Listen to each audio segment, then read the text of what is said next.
It's within the hour. Shut the fuck up. What's going on? You, dude, world. Steve, Michael, Kiddo, Kiddo. IRP 273. Weather going on right now. A lot of weather everywhere. Saw even Denton. Somebody north of Denton had a cool lightning strike picture, like in the clouds. And I'm like, hey, I know somebody down that way. Well, it looked a little interesting for a while. You felt the breeze kind of come in, like, oh, here comes the front end of a front, like it's gonna get like really gross. Yep. And it was like, it like spit. It's like, thanks, you just brought the fucking humidity. Greatly appreciated. Yeah, we were supposed to get like an inch and a half of rain between 6 o'clock and 7 o'clock. And I was going over to my mom's for dinner tonight after work. So I ate dinner and then wanted to get home before all that stuff started. Nothing. It didn't come. It was all to your south. Yep, it all blew south, which doesn't surprise me because the winds were crazy and the temperatures dropped because you could feel that front coming in, but it blew everything south of us. Yeah, there's a tornado in Clinton, I think they had said. So yeah, and see, Clinton is south of Warrensburg, and it's southwest of us, and it just kind of stayed there. Yeah, usually a lot of that stuff in your area travels like a pretty good due northeast. Yeah, usually whenever it says we're going to get shit, it almost always just ends up staying north of 70. And it just misses us, or we catch the bottom of it. And this evening, it just blew down below. Yeah, it was just due east, and that was it. It just did not even look to the north at all. So Dave, do you know this guy? No, I wish I knew people within the hobby, but like, who the fuck is this guy? No. It's good to see you, Yannick. It's been a long time. How you been, man? No, honestly, I mentioned earlier that like the wind came in, you could feel the temperature drop a little bit, and then all it did was kind of spit. And I'm like, okay, gee, thanks. Like now it's just going to be humid. 'Tis the season. For those who don't know, the both of us live in Texas, in north-ish Texas. But yeah, I was expecting a little bit more, but then again, like this is springtime, this bad weather time of year for a lot of people. And like we've got severe storm chances in the forecast between like now and through like this weekend. Some during the day, some in the evening. Like it keeps like flip-flopping. It's like they can't figure out, when it's supposed to happen. I know Friday it's supposed to be hectic. I don't know where, but I know, I'm guessing again, Iowa, Illinois, Missouri, Kansas, probably some Nebraska, Oklahoma, Texas. Yeah, North Texas. Yeah. As usual, but yeah, that happens every year. It's April. Absolutely April weather. Yep. Into May. Yeah. Every year. Like it's like clockwork. And sometimes it's worse than others. Other times it's like pleasantly surprised to where it's not super crazy. But like last year, we had some pretty significant tornado warnings where it was like, oh damn. Where I have the kid in the fucking bathroom with the dogs, I'm in the other bathroom with yeah. I've got Laura texting like, "Hey, are you guys okay?" Yeah. And it's been a long time since it's been close enough to be that concerned. Because again, I've lived here all my life. Just because you're in a tornado warning, yes, they tell you get in your tornado safe space. Like they will always tell you that. But me, the stupid idiot that I am, I pay attention to exactly where it is in the path. And if it's within, 10 miles, then I'm I'm ducking and covering. Because you just don't know. Because like shit can shift at any point in time.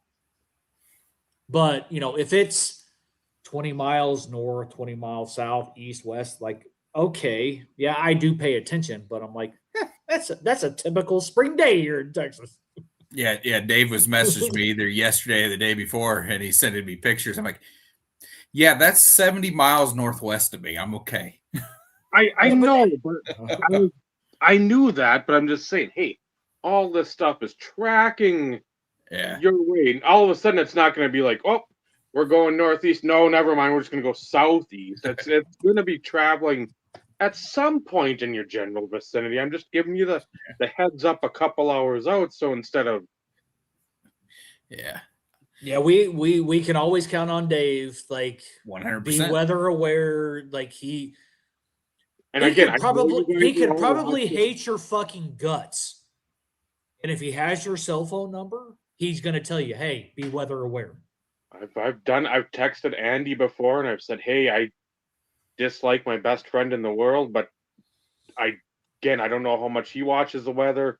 Let him know. Yeah, let him know. It's again coming, and it's not going to be just a little drip of piss. It's you got a 70-mile-an-hour winds and 2-inch hail. Question though, would you warn folks at Fanatics Fest? No. No, because it wouldn't matter. They'd think that like all the whatever they got going on for all their bullshit, all the flashing lights and all that, they think that would be the lightning. And again, all of the bass from the rap and the. But Tom Brady would be there. Like we don't want anything to happen to Tom Brady. Would J. Cole, and you'd hear all this thunderous bass. You'd think it's thunder outside. But hey, you guys are having fun. Have at her. Elon, I've texted him many a time. Zeke, good friend, the lawyer, the guy that's south of where we stayed for national. If I'm not texting him, he's texting me with like videos and pictures, and he's like, "Oh, gonna get hairy out here quick," and it's like some literally flip phone video, fucking not even 144p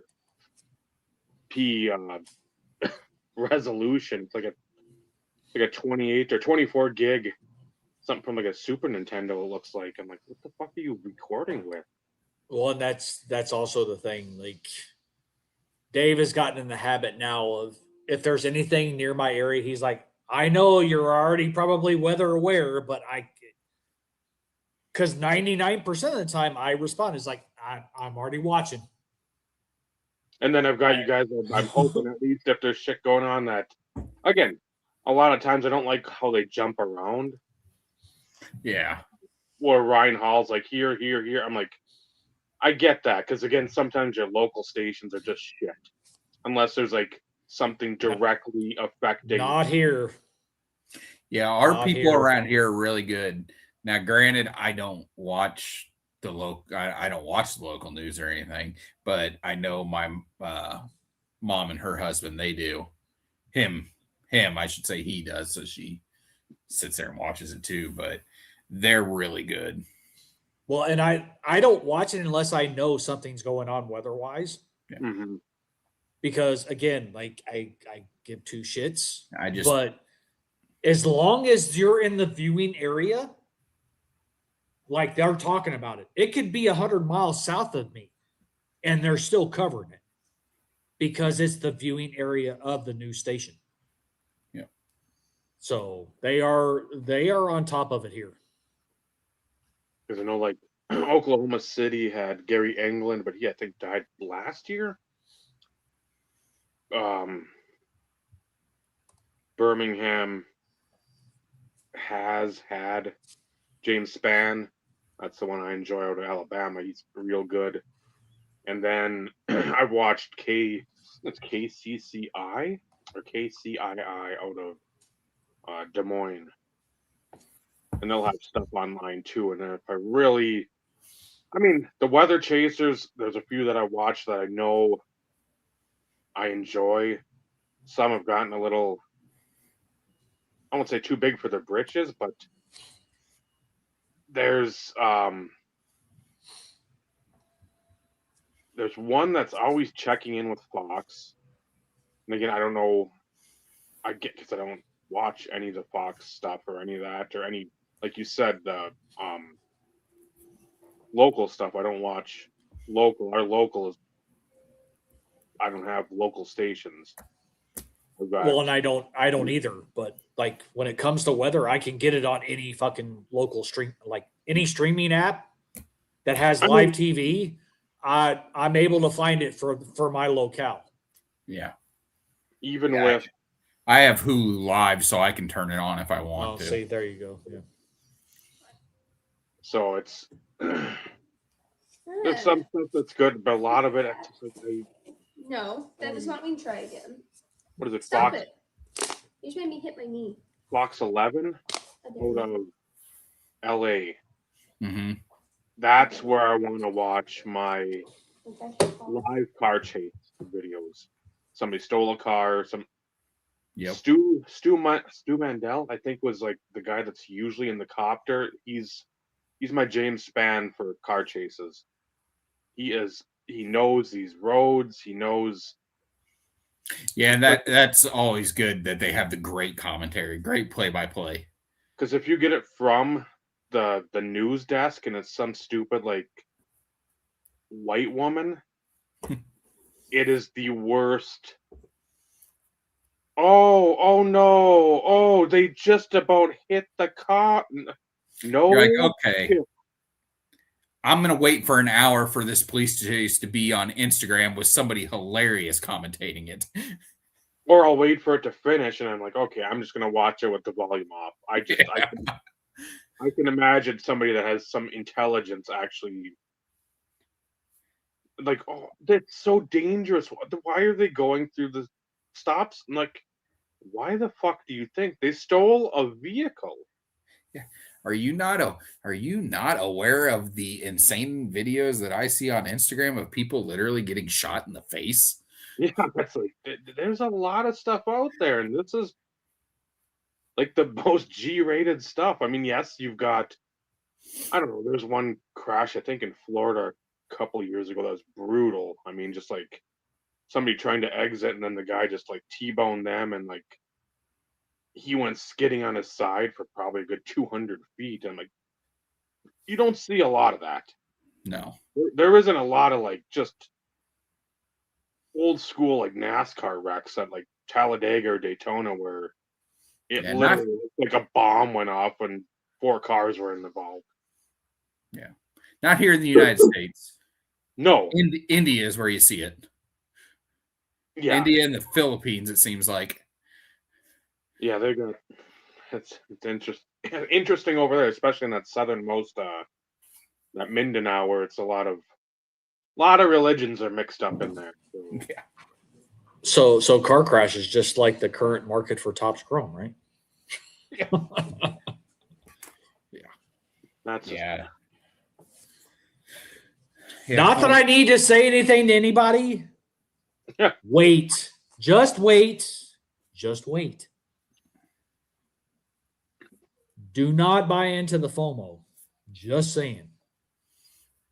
No, because in about 3 weeks there'll be Topps Chrome Cosmic coming out, and then they'll be pumping and dumping that. Well, it's not even that. It's just like So Michael and I were chatting about this in pre-show, and it's Michael and I bonded over our love for Topps Chrome. Like that by far is our favorite product of all time. Period. Hands down. Top to bottom. And I've collected Topps Chrome sets over the years, some in which I bought cases and put the set together. Other times I said, fuck it, I'm just buying the set. It's just kind of what you do. But looking at things, the most I ever paid for a hobby box was in 1998. And that's only because the rookie crop in 1998 was huge across the board. Yep. Like multiple first round guys, potential second round guys that could have gone in the it was a deep rookie crop. So to pay $200 for a Topps Chrome hobby box at the time seemed high because like in 97, I think I paid like 80, 85 was a significant jump, but I understood why. Hobby boxes at release at MSRP at like $600. What the fuck? And on top of that, in the secondary market, selling for almost double that? Why? And like there is no justification. None. Mm-mm. Because the checklist is huge. The insert checklist is even just as big. The autograph checklist also is rookies and veterans. So, like, what are you chasing? If you think that you're going to profit off of a hobby box, I'm willing to bet you 99.57% of people will fail because the amount of product that is produced. Jackson Dart Chrome Refractor rookies are going for $400. $400. People are Why? Why? I'm just saying. The I hobby- love Topps Chrome. I love it. I was excited. I can't speak for Michael, but I know he was excited knowing that it was coming back, which I understand. That's why the hype is there. But that's also why a lot of your card shops across the nation are telling you, if we're going to sell it at or around close to MSRP, we're breaking the seal. In other words, you want to buy it at lower prices, you're not going to go and turn around and resell it on the secondary market or bring it back tomorrow and sell it for double. Yep. It's not happening. I don't ever remember a time in this hobby in which that was a thing. I think it's wise. I think it's smart. It's a thing in Pokemon. It has been for ages. My kid just said it's a thing in Pokemon, and I get it. That makes sense. But on the flip side, we haven't had a product release that has been, quote unquote, this significant in the sports space when it comes to football. It's been 10 years. It's a long fucking time. and And Baz, there's a you so- gave up the number 8 overall pick to get Dave Brown because you gave up a first rounder in the supplemental draft, and then you were horseshit, and then you were going to pick number 8. So, sorry. But again, like 65 for a blaster. Okay, that's so MSRP for a blaster is $40, $39.99. Okay. I'm assuming they come with 8 packs. I didn't bother to look, Michael. I'll be honest. Yeah. I really didn't look. Probably 4. But like I'm gonna be I was telling this again to Michael. Like I was surprised. So Fanatics did their live launch today at noon Central. Hangers, blasters, hobby. Okay. I didn't even bother to check hobby because I wasn't going to pay $400, $500, $600. Like it not happening. Yeah. I love the product. I have no interest in spending that kind of money because, like, at some point, I'll let the hype die down. I'll buy somebody's complete set at some point for half that. Because, yes, I do want one. But it released at noon Central.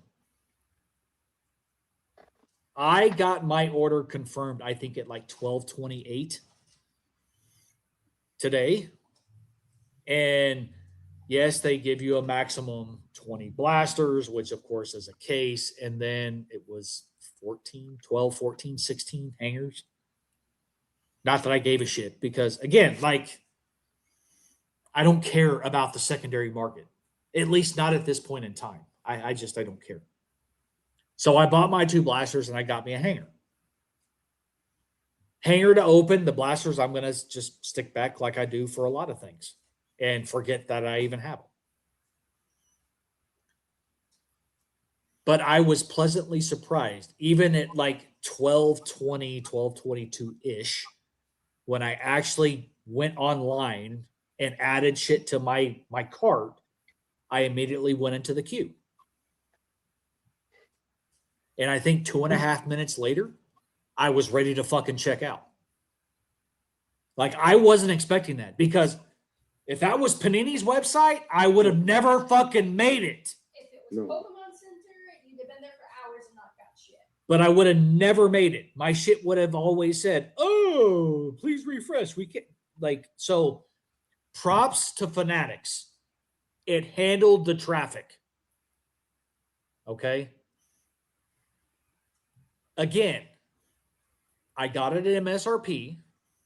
So blasters again. So Baz $39.99 for blasters.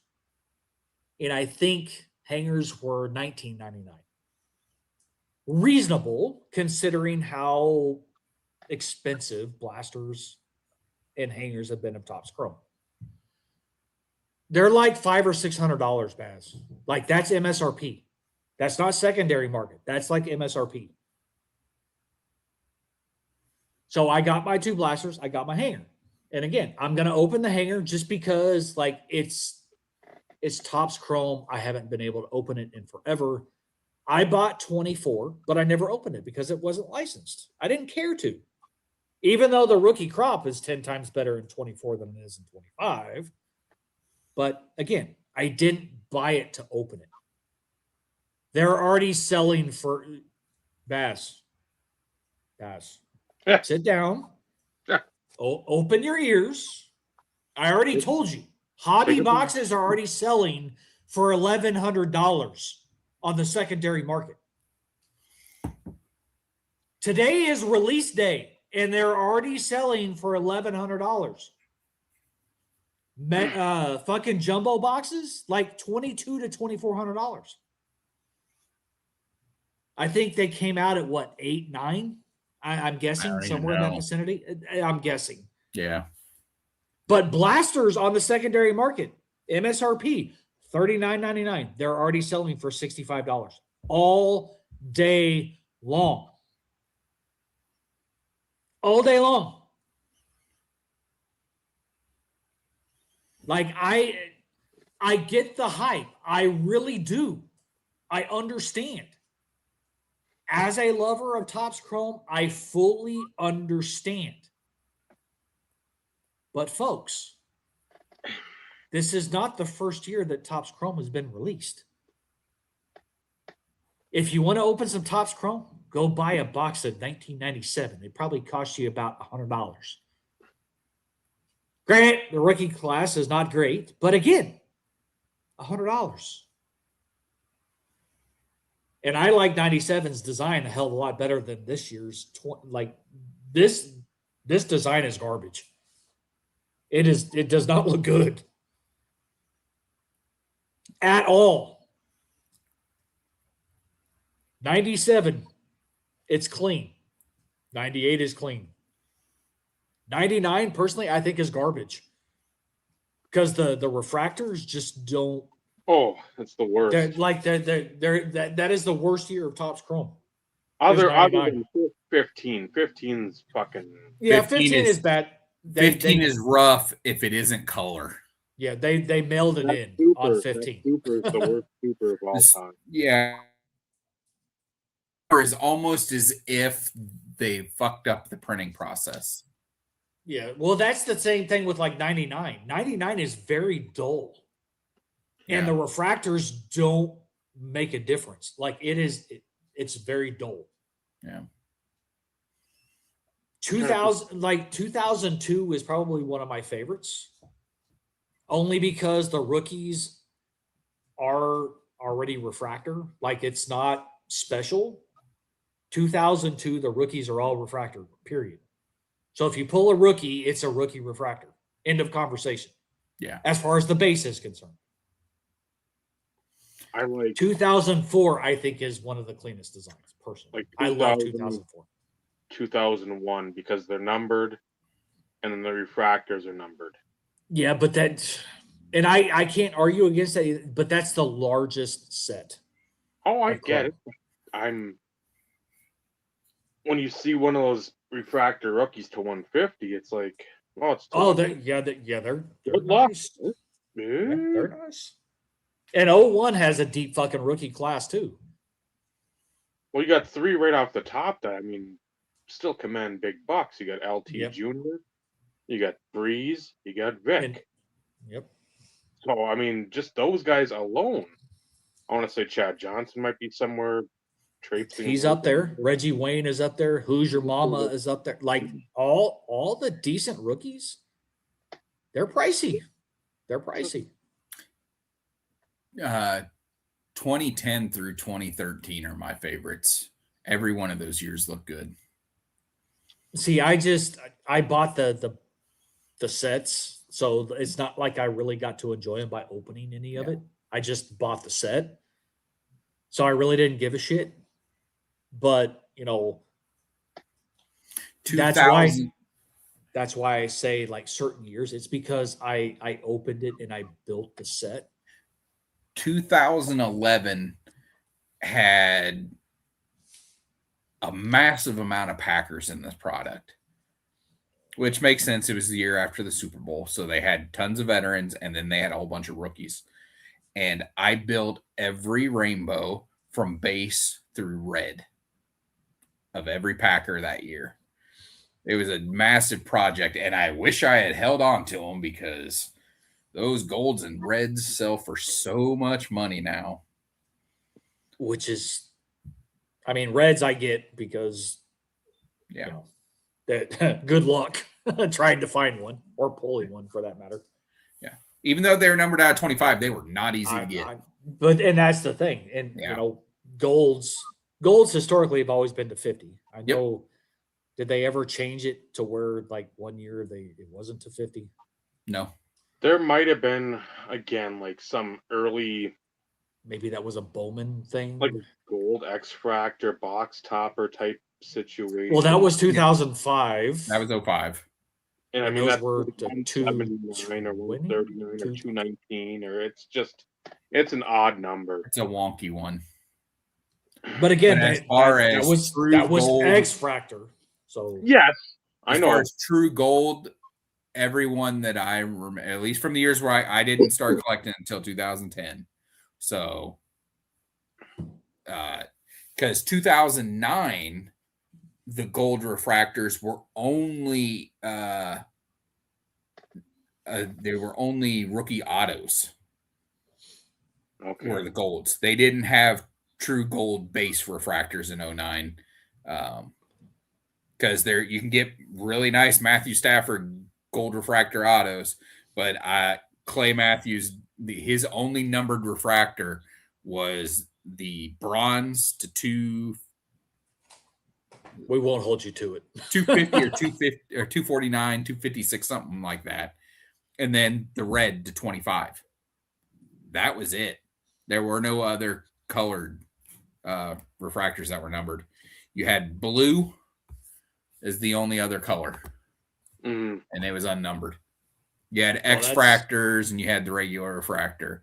But yeah, that's kind of like 2006. It was a very small rainbow, and like I said, it was weird that they only had golds in the autographs, which is too bad because they are very bright. They look awesome. Yeah, because like 2006, and I'm pretty sure this is the only year they did this for Topps Chrome.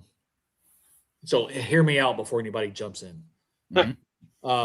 So you had your base rookie autos seeded based on A, B, C, D. So of course your top guys were always an A, Mhm. which means your odds were a lot worse to pull one of those guys. So you had your base rookie autographs, and then you had the blue parallel rookie autograph, which Yep. was numbered to 50. Yep. Why it was to 50, that just seems odd to me. And again, it was only rookies. Now, what they also did that year, which again, I don't understand, and I don't think they did it any other year, is you had your base rookie, but you also had a special edition rookie. Mhm. Same fucking card,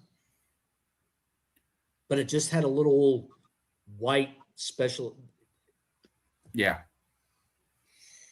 I think they got confused. Now, mind you, 2006, I always say I have a master set. It's close to a master set as you can get because I didn't do the blue autographs. Like I wasn't going to pay those prices for serial number rookie autographs to 50. But in essence, I actually have like 3 sets because I have the base set and then I have the special edition variation, and then of course I have the refractor set. But I don't think they ever did the special edition thing ever again. And I don't understand why they did it in 2006, unless it was the whole 83, 2006 sort of like correlation and correspondence that they were trying to go with.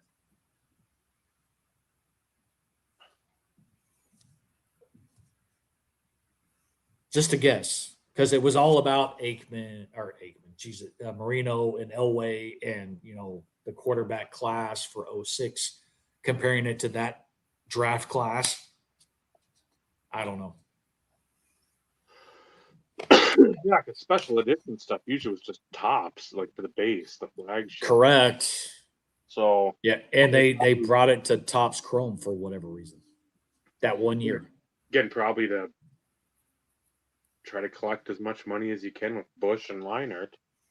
Yeah, but it didn't like it. It's Vince, not like it truly it didn't increase the price point because they were still like 90-ish, 85 to 90 bucks a hobby box, which again, reasonable for what you're getting. One rookie autograph per box, 24 packs, 4 cards per box, which is what it was, I think, all those It years. was that way for a long time.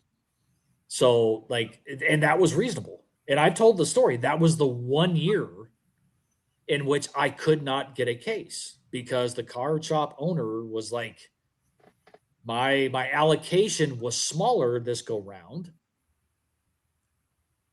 I need to make sure I have, stuff to sell in the store. Not to mention, I can't give it to you at cost because in like years prior, I got it for cost because I also worked there. But he's like, he's like, I can't do it. I'm like, no, look, I get it. I understand. And I'm like, okay, well, what are we talking? What's the upcharge that you need to charge and how many can I get? And I still got 10 fucking boxes, two boxes short of a case. Yeah. And I think I paid like $8 over cost. So, I'm expecting like this crazy amount of money and being like, I can give you 2. Yeah. And I out of those 10 boxes, I fucking nailed it. So, and yes, I told the story for anybody who wants to go back and watch old episodes. I told the story, I pulled the Reggie Bush, which is why I ultimately wanted to put the set together. Is at that time, the Reggie Bush was $400, and that was big in that time. Yeah, it's ginormous. Unlike, if it were exquisite or something else, like which would have been, 3 times that. But again, like $400 was huge. You had to and look at it this way too, for like that year specifically. What'd you have for a title game? USC, Texas. Texas, yep. Who were your top 3 players? Leinart, Vince Young, and Reggie Bush. Where'd they play? USC and Texas. What are usually USC and Texas? They're blue bloods of college football. Yep.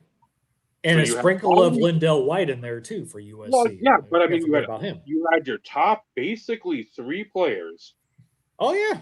of hobby. You look back, okay, Aaron Rodgers, Cal, Alex Smith, Utah. Then you had the Auburn running backs. The year Yeah, before, Ronnie Brown, Cadillac. it's fun, but the year before, Roethlisberger, again, Eli. Miami, Ohio, Yep. Eli. Eli. Phillip. Mississippi, Rivers, North Carolina State, Yeah, not big, not huge colleges. Gerald, Pittsburgh. You didn't have again this and again you had a swell in the hobbies, like more Fleer going away, Yep. playoff making their big push before they bowed out, but still you had again like the perfect storm of like hobby where it's like if we want to capitalize on shit. Again, if they hit, that's going to be great. If they don't, it's going to be great for us because we're going to be able to sell blue bloods, and every fucking Sports Center highlight is the Vince Young running in the end zone, the Reggie Bush running down the sideline. Oh, 100%. I mean, That was a hell of a fucking game, man. Yep. I remember watching a couple. Oh, as do I. I'm just like, fuck, this is again, it's football, so whatever. But it's like, this is great. This is what a championship game should be. And when all was said and done, Devin Hester's the Hall of Famer out of that class. Yep. I don't know if anybody else from that class made the Hall of Fame. Ryan Calhoun, maybe. Maybe nice one, Dave. But yeah, that's the thing. It's like I'm shocked card companies didn't take even more liberties then. Like the old Classic would do some sort of goofball set. I bought one the other day, 94 one, because it was advertised during the draft. We've seen all of them before where it's like the draft day set. Who's Kerry Collins going to go to? Him in the Vikings uniform, him in the Bills uniform, him in the Colts uniform. So I'm like, I saw that on eBay for like, I think $10 shipped, still it's sealed. I'm like, for 94? And he didn't go to any of them. Yeah. That was always the fun thing, because it's like, right. We didn't have Photoshop then. We couldn't fucking do anything on a computer then. So it's like, that's an interesting look. And okay. Mm-hmm. But that would have been a draft day set. You could have had some sort of thing too where you had the redemption. You're going to get one of the top 3 autos, or like again, Young, Leinart, Bush. There's a redemption for that in there. Because again, at that time, redemptions were everywhere in Leaf and Upper Deck and every product that was out there. When you actually had to mail them in. Yep. So, and hope to God you didn't you didn't fuck up your address or something, or they couldn't read it. And a lot of people I know that would put like an index card in there too, just with their like either the little return address label that you pop on the top of the envelope on the left, or you just write your address out like you're 3rd grade writing everything neat for the first time in your life. Yep. Just to make sure. Yep. And it's just like, it shocks me then if this would have happened, if that would have happened now, how many fucking companies would be like scrambling? Yeah. If there were that many companies now that there were then to try to get something and like do that. Because you could have made so much more money because of all those factors I'd mentioned, and nobody really did. Yep. Well, yeah, because at the time this is what MSRP really was, and that's how it was. It didn't matter if there was tremendous hype surrounding a product release. This is what MSRP was. And yeah, some of your local card shops might have added an extra little bump depending on like their cost basis from distribution. Because for anybody who's been in the business, and I'm willing to bet you there isn't a ton, not all card shops are made the same when it comes to their price perspective through distribution. Yeah. There is a fucking there is a level. Mm-hmm. Just because you have a card shop doesn't mean you're getting the same price as somebody who fucking buys $1 million. Mm-hmm. Guess Nope. what? You're going to be paying more. And even if you do pay the $1 million, it doesn't mean you're going to get allocated what you want. Correct. That does not guarantee you the most allocation. So if anybody tells you otherwise, they're fucking lying. Yep. They don't. It drops. Yeah. And it's been mentioned here. If you go back and watch some of the Ryan RBI Crew 7 episodes, if you want your one case of Flawless, you have to buy this fucking 2 cases of garbage at $60 a box, to where literally you probably ain't going to sell any of it. Those are being given away for nearly free at Holiday Madness. Correct. Either that or that's going to be one of your Sunday freebie packs. Yeah, free your packs. freebie packs. Free packs for the kids when they come in. Yeah. And that's on a good day. That's on a good day. It may be you have to buy 2 cases of this, 3 cases of this, 10 cases. Like you have to buy that, multiple cases of every ship product. Yes. Yeah, it's not just like, okay, here's 4 cases you got to buy. No, it's you're getting 2 pallets worth of crap to get half a pallet worth of the really good stuff. And then contact us on maybe, depending on whatever, we'll get you a little more depending on whatever circumstances are there. And you still may not get the allocation that you hope. No. You order 10, you might get 4. Now, I'm pretty sure it works the same thing in the TCG space. But I think that there's times in which, and this is my opinion, I don't need anybody going out and freaking raising 50 kinds of shit, but this is my opinion. I don't think it's as crazy with the whole you got to buy X, because in the TCG space, most of the products in the TCG space sell fairly well. As I say, they move. Yeah. So it doesn't matter what it is, Lorcana, Riftbound, One Piece, Yu-Gi-Oh, Digimon, like it doesn't matter. A lot of it moves. Like probably Yu-Gi-Oh and Digimon are probably on the lower spectrum. But again, the shit still moves because people play the game. Yep. And even if they don't play the game, maybe they like the anime and they collect the cards. Like there's a difference in that space. So from a TCG market perspective, the only thing I know for sure is that you're never guaranteed what you think you're allocated. You could be allocated, for instance, okay, and again, we'll call this hypothetical. Okay.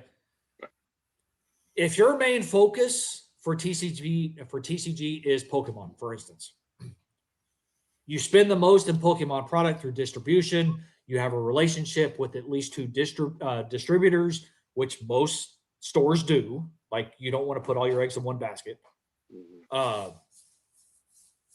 As it gets closer to certain releases is typically when you get your confirmations of what you're going to get.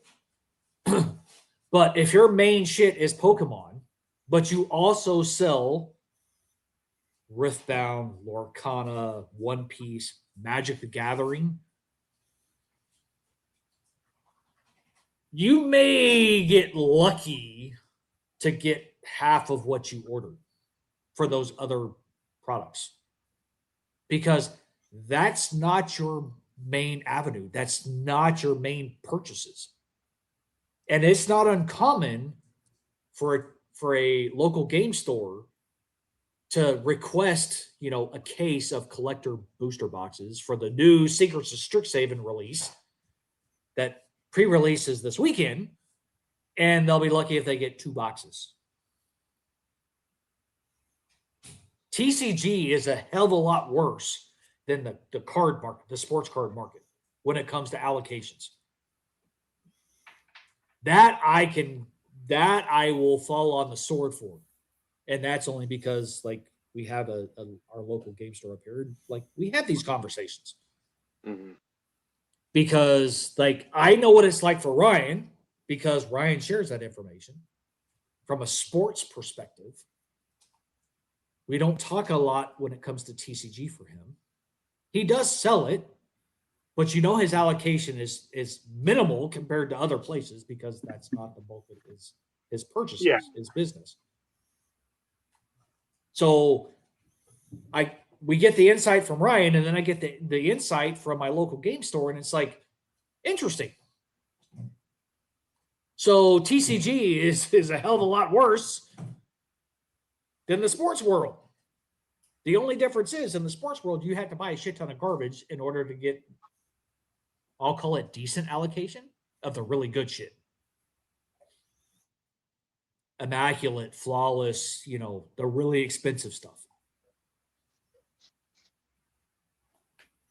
Which, again, it just, some of this shit just blows my mind.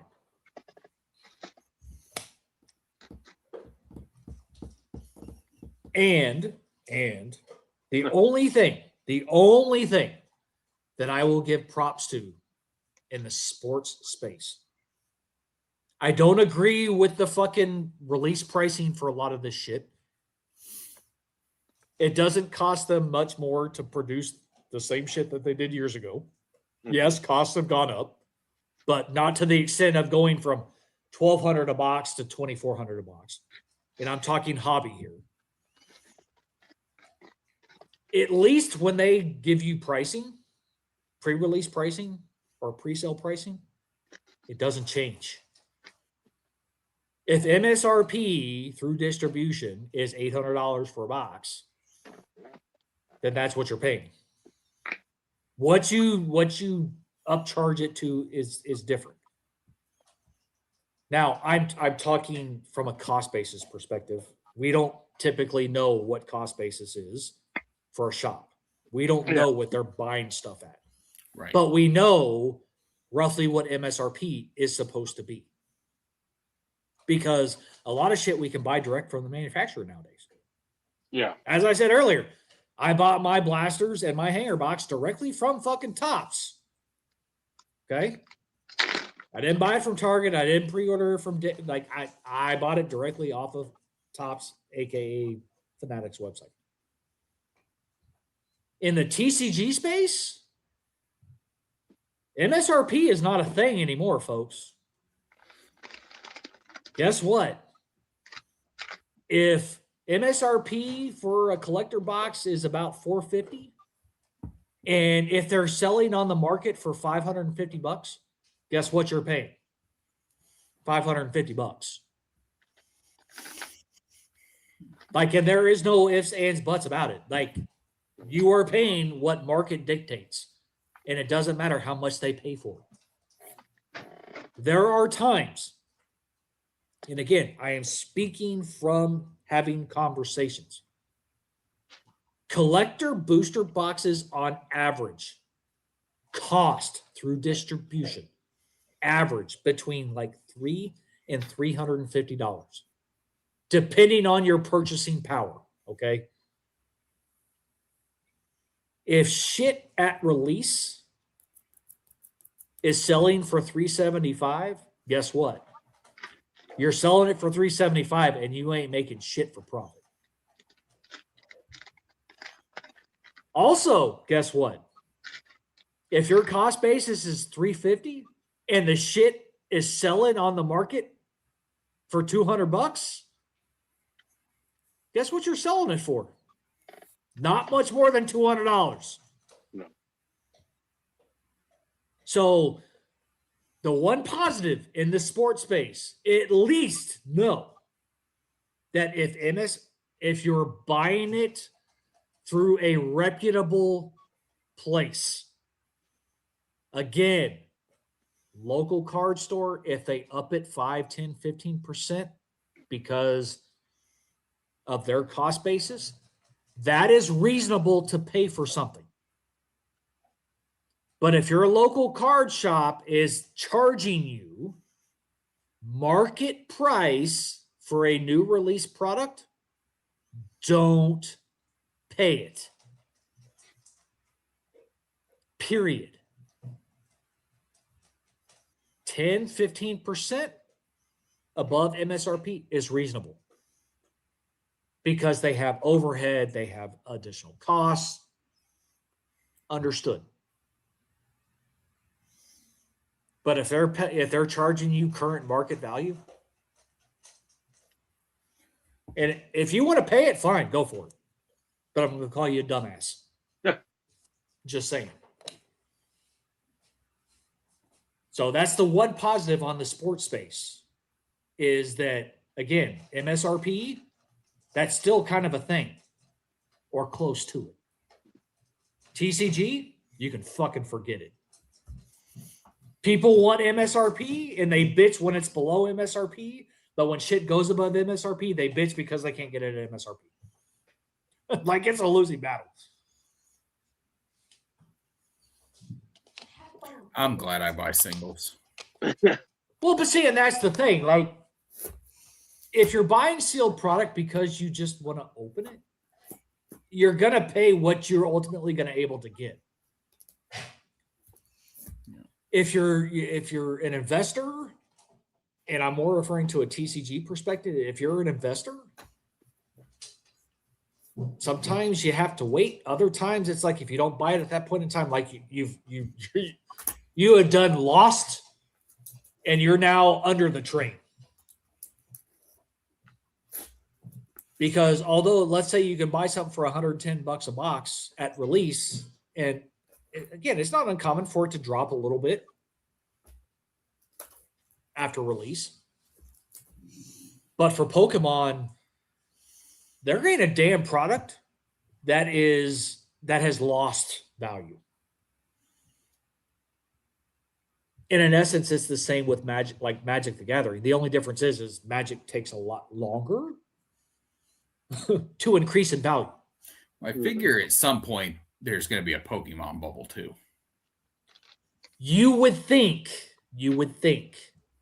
Now, I will say, for anybody who gives a shit and is watching, because normally we don't talk about TCG, but, I've been doing a lot of Magic the Gathering stuff. So, like, that's kind of been more of the focal point, at least in my house currently.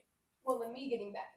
And then my kid, really getting more back into Pokemon and completing the Pokedex, which is a Pokemon for every, like, one card for every card per generation.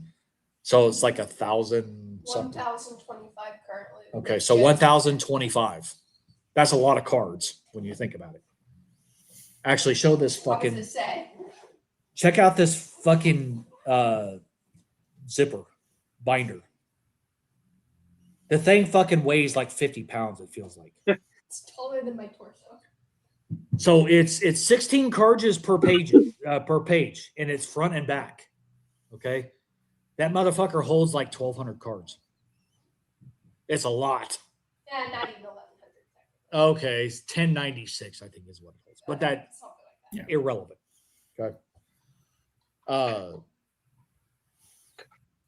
I don't even know where the fuck I was going with this. I don't either. I've lost my train of thought. Oh, you're talking about, like, normally you don't talk about this stuff, but that's like the TCG's been in your household. And Yes, but I don't remember what path I was taking with this. Yeah, you got sidetracked when you talked about, I did. one of each. Now, what do you mean one of each iteration? Okay, so Pokemon does generations. So like Gen 1, Gen 2, Gen 3, Gen 4. Okay. Gen 1 is like, so your original releases, like, so Yeah, your- I understand the concept of the different generations. yeah. So as they release new Pokemon characters, you ultimately add a card from that said generation when they appear for the first time. Okay. So, if there's a there's 12 new Pokemon, you get one of each of those. correct. Okay. Correct. Now there are completionists to where it's like they want only all the they own- evolutions. Like, is there that. three? Is there three of each? Sure. I don't know. Well, if you would talk out loud, I could help. Is there 3 evolutions per person per character? Yes, generally. Okay, generally yes. Yeah, that's So what I there you thought. go. You're correct. But there are people that like want first generation. So like if they're doing the Pokedex, they want literally like first generation. Charmander, Yeah. whatever. So like expensive, right? Or they may want fucking a hollow, reverse hollow. Like everybody's different when it comes to how they want to complete the Pokedex. For example, just because I think it's fun, you're not going to be able to see this card very well, but it is a hollow. This is a base set hollow card, over $50. And it's somewhat random. Did you see the card, Michael? I saw the card, and that was the extent of it. Okay, so Okay. basically proving the point. That was a base hollow, $50. $50. That's Okay. not like what we paid. It's just one of the Yeah. cards that they've had. Okay. But everybody's idea of completing the Pokedex is different. They may only want first generation, which of course is the most expensive set period. Yeah. They may also want the hollows from said first edition set, which is even more expensive.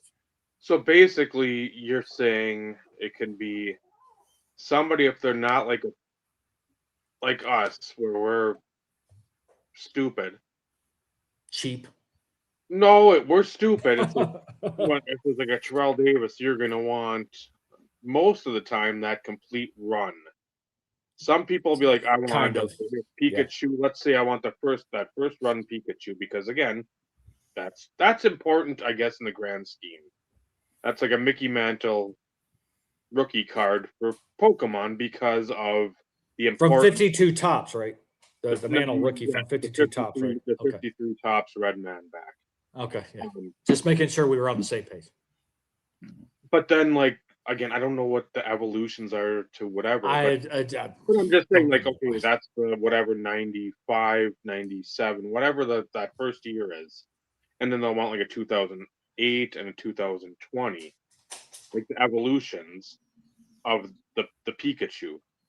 Then some people want that first year if they've got like evolutions of the Pikachu, correct? And then there'll be others like us that want like those plus the foils plus reverse foils. Let me get clarification though. Kiddo, correct me if I'm wrong. Yes. From a Pokedex perspective, it would be like one Pikachu. Yes. Okay. It's just getting So one card, whatever card you want of every single Pokemon. So there's the variation. So it doesn't have to be like first edition. I know, I get that. But it's organized by generation typically. So your first generation is the original 151, which of course would be one of your favorite Snorlax there, Michael.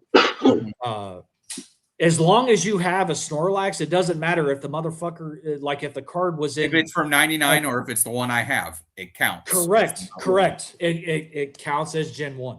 Yeah. So it allows flexibility for somebody who's wanting to do it. Yeah. There's no right way. There's no wrong way. Yeah, I was talking to a guy at the last show that I went to that had Pokemon stuff, and he had one of the essentially Snorlax rookie card. It wasn't the hollow, it was the base. And it was Doesn't matter. it was a played version, and it was probably worth right in like the $70-$75 range. Still cool to see. Still It cool was to see. very though. cool when I was holding it. It was really cool. I could not bring myself to buy it because of the wear on it. Yeah. And But at the same time, I can't bring myself to spend what it would cost to buy a PSA 10. I can't. Yeah. Now, if I'm not mistaken, well, I know he had it. Grant has one. It's the non-hollow. It's the regular one, but he has a PSA 10 of the rookie card, and I think it runs right around 12 to 1400, which is crazy when you think about it. But again, it also makes sense because you're talking 96, 97 ish. 99. Oh yeah, I was like, wait a minute. Yeah, fucking Pokemon comes out then. Yeah. Yeah, it's 99. Yeah, I start Third like. year anniversary. Yeah, I start kind of like intermixing some of the other TCGs for whatever Yeah, reason. because I think Japanese versions and stuff came out in like 96, 97, maybe even before that. But I will say, I at least remember when Pokemon originally was printed by Wizards of the Coast before it actually became its own fucking thing. I didn't know it was a thing probably until the last 10 years, maybe. I didn't know Pokemon was a thing. Didn't know it existed. Well, the only reason why I knew is because, again, like the shop that I shopped at for a lot of years had Pokemon and Magic the Gathering. Yeah. And like I played Magic the Gathering in high school, so like I had some idea and concept of TCGs. Yeah. But even then, like that's the only thing I knew. And then of course, like Topps Chrome did, some Pokemon stuff for a bit. That's Topps Chrome. Yeah. So that's a Topps Chrome Pokemon. Like try finding some of that out there in the wild. Some of the hollows are super expensive. They didn't do it for a whole lot of years. And like the refractors and stuff are pretty sweet. Yeah, I watched somebody opening some packs of that stuff.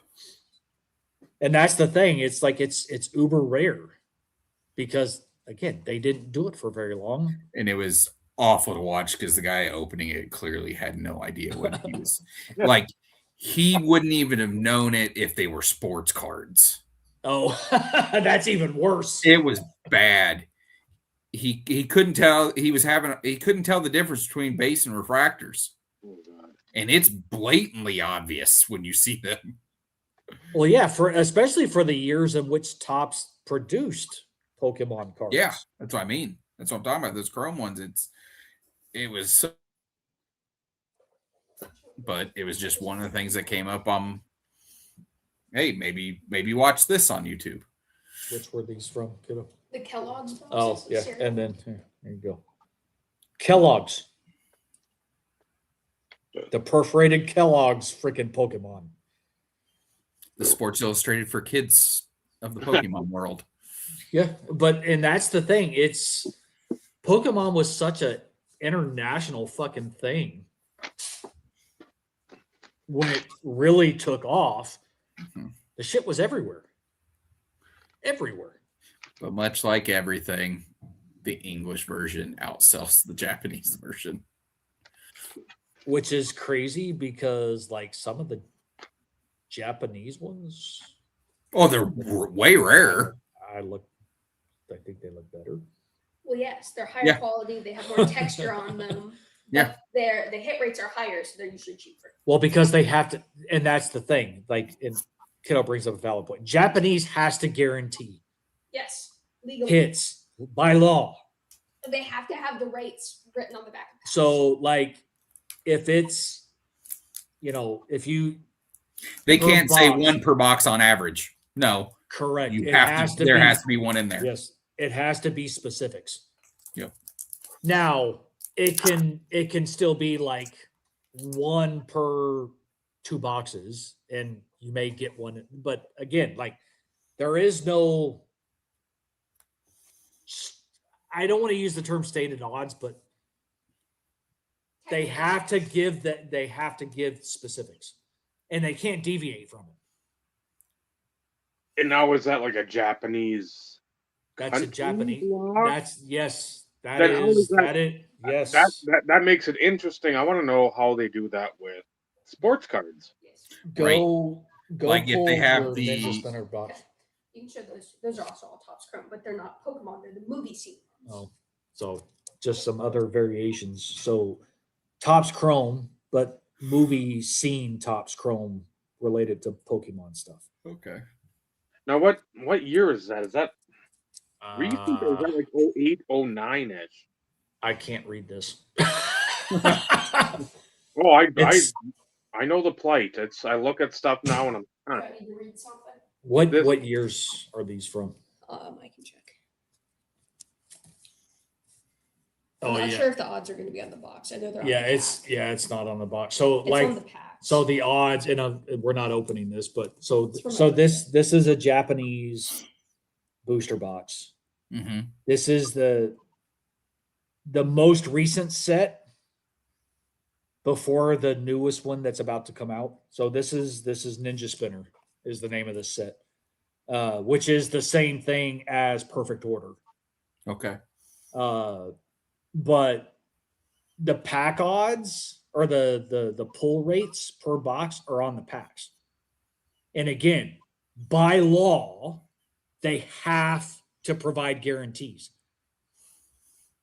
because like that's just the rules and regulations. And that's why although so like this box, basically $100. Okay. Mm-hmm.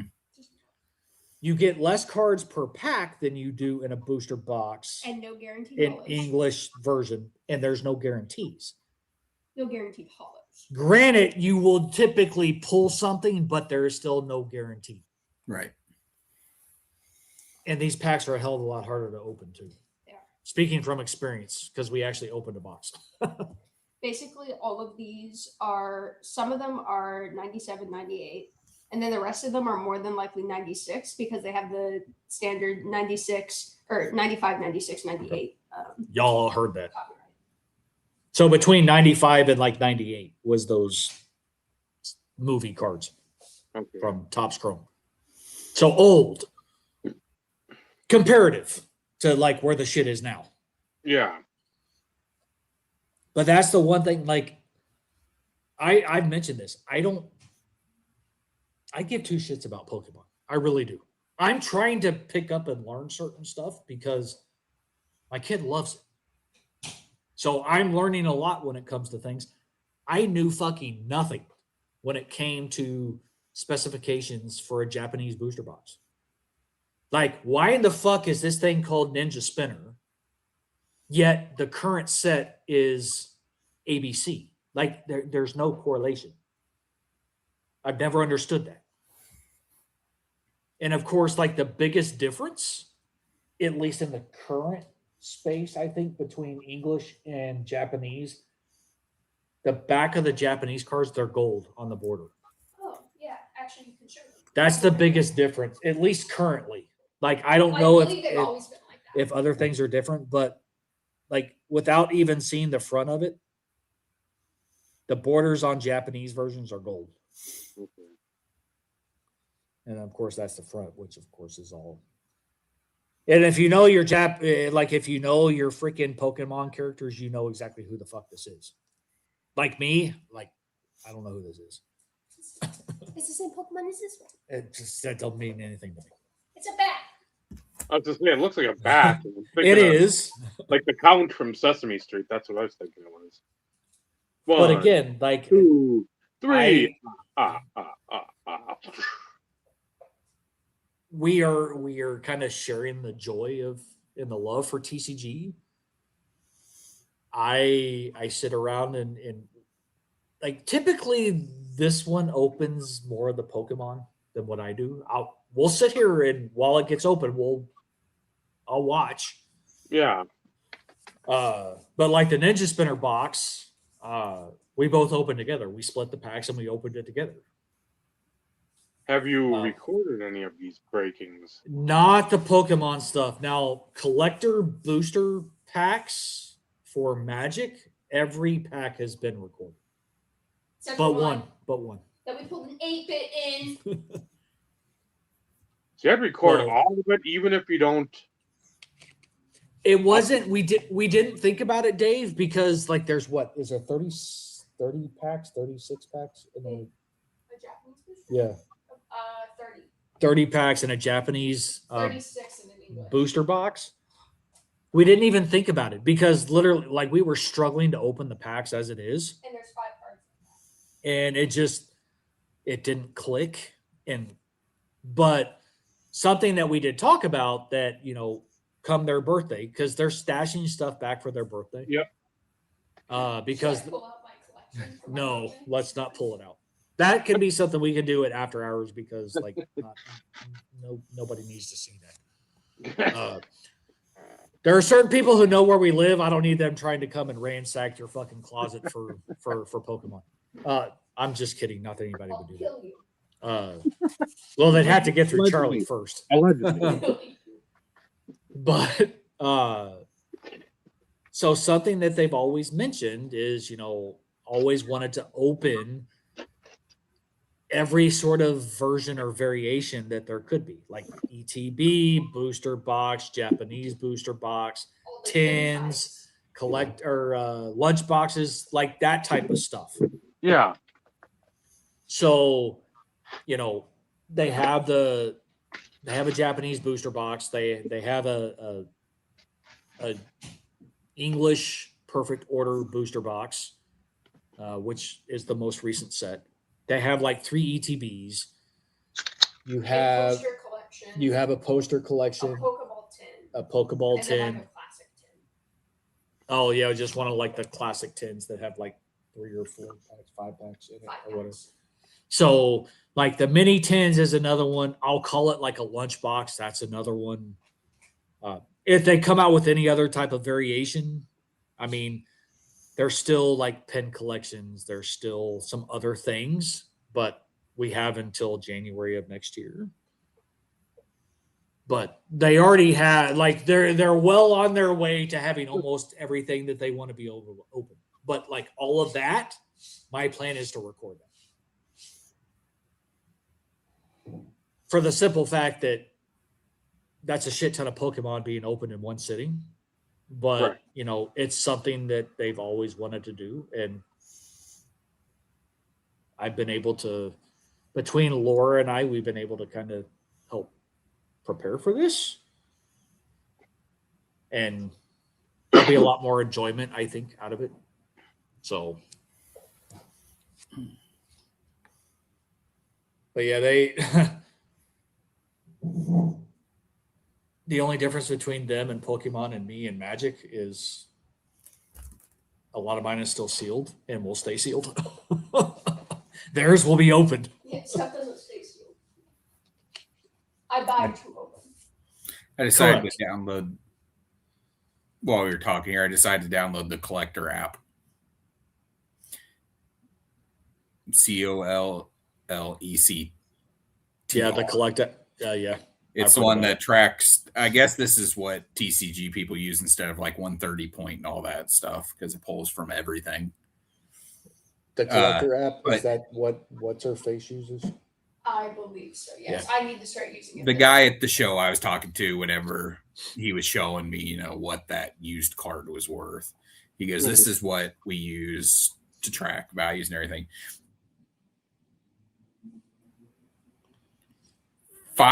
5,905 in a PSA 10. No shit. And the current value on it is 256. I paid 185. And that was that was at the end of February. Yep. So that makes me feel pretty good. But I don't Yeah, care. I don't care. I just like the card. no, 100%. Well, and like their free version is actually fairly decent. Like you get a hell of a lot more detailed data if you actually like pay their monthly whatever it is or yearly. Yeah. Like they have a paid version of it. Yeah, I'm just using the Well, no, of course. Like Yeah, why would you pay for it? You don't do TCG really. right. Yeah, because you can add your collection on there, and I think it showed like the first 35 scans are free, and then Yep. you got to start paying. Yep. Well, I'm never going to have 35 Pokemon cards. That's Well, just- you say that. You just maybe there's another Pokemon that comes out that you hey, like I really like this motherfucker. Like, Nah. how many cards There do they have? there's no way any of them are going to be better than Snorlax. There's just no way. Well, other people would disagree, but Well, I'm just saying. the humor on the write-ups on the cards is why I appreciate it so much. Yeah. No, I get it, and that's you've taken it a step further comparative to a lot of other people. Yeah. I don't care about playability, and I don't care about, I mean, yeah. The only reason I even bought the card was because of what it says on it. Well, that's no different with my kid. Like outside of the Pokedex, they have their list of Pokemon that they collect, and most of them, comparative to others, the number of cards that they have of said character are minimum compared to some of the other ones. Yeah. So it's the of course every time I turn around, it's like when we were opening Ninja Spinner or whatever, it's like, oh, that's one of my favorite Pokemon. It's like I feel like every time we open a pack, that's another one of your favorite fucking Pokemon. How many do you have? Because there's over 1,000. I have a long list, and some are like favorites from my childhood, and some are newer. Make me big. Okay.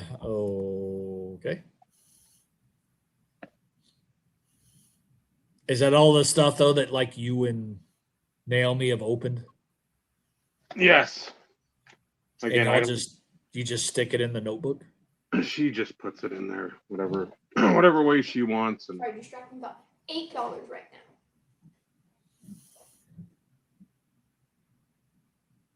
That's all stuff that they've pulled. And they just, Rugby. stuff just looks cool.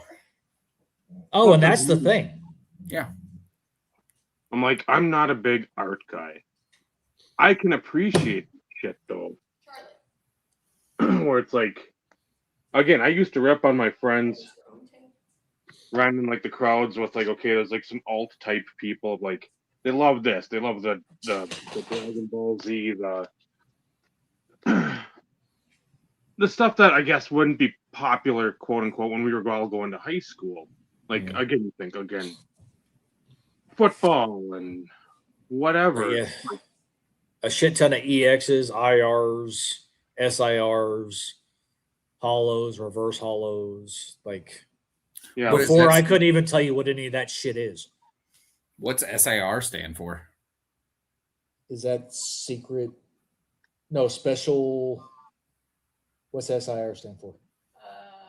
Special illustration I rare. think it's actually. Okay. Well, it might depend on set. whatever that one is, it's got all kinds of like different words on there, like double strike or whatever. It's like a bunch of what? Yeah, I had to figure out what the FA stood for on the label, and that's full art. Fusion strike, single strike, rapid strike. Couple of these ones. So again, but yeah, just like something like that. The one in the middle where it's like the Japanese writing. Yeah, because that again, like there are so many different variations for so many different sets. It's hard to like. I don't even think my kiddo knows ins and outs of some of the No, variation because stuff. Some like special sets had very specific ones. Like my amazing rares are from a specific set or two. Haven't been Yeah, done. because like the one on top and the middle, like those were when we were buying the stuff from like the dollar store or whatever. Yep. That stuff was like the first time we pulled one of those, I'm like, holy shit. Again, I have no idea what the hell that even is, but I'm like, that's fucking cool. Well, and here's the crazy thing, Dave. Like some of them, like you look at illustration rares and that type of stuff, and you're like, oh man, this just looks really fucking cool. And then you look at the price, and it's like $1.62. Oh God, I know. I believe me, I know. I've looked. But then you've got others that you're like, This one's fucking ugly looking. Why the fuck is it like $40? Like if you got something like whatever that little like cum stain bubble thing is, it's like, oh, that's a $20 card. Like, what? Yep. Like, I'm sure it isn't, but at the same time, it's like, I But that's what I'm getting at. Like and with Pokemon, like price something today and look at it tomorrow, and it's probably different. I will not be doing that. I will be like Michael, and I like my few. Like again, the Snorlax, and there's another one too. That's like a Slowpoke. I like that one. But yeah, it's just like again, if it looks cool and it's dirt cheap, that's exactly what we're going to be working with. I know. Well, and that's the same thing here. None of this is about value. Now, if for any reason, like one of the big pulls happen in a certain product, I'm willing to bet my kiddo's going to be like, okay, we're taking it to the trade shop and I'm going to, sell this for store credit so I can like get something else. Like that thing on the bottom, what the hell is it called? Whatever, Grimmel snail. Yeah.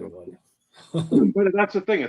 I don't know. I have no idea. They're just, for me, if it doesn't, like these packs, again, it's like the gas station where my mom still works that, what they have those, like the $8.99, which is, I'm like, this is. Check lane blisters is what they're called. Does it have the little plastic coin with it? No. Oh, I don't think so, but there's like a Charmander foily. It's the Cosmos foil pattern, I believe.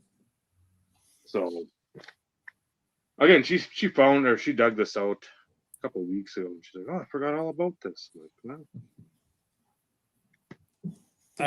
I was told I needed to show this one. Well, because you mentioned I'll make myself big so you can actually see this card. you mentioned like talking about cards that you check the price today and check it again tomorrow and it's changed.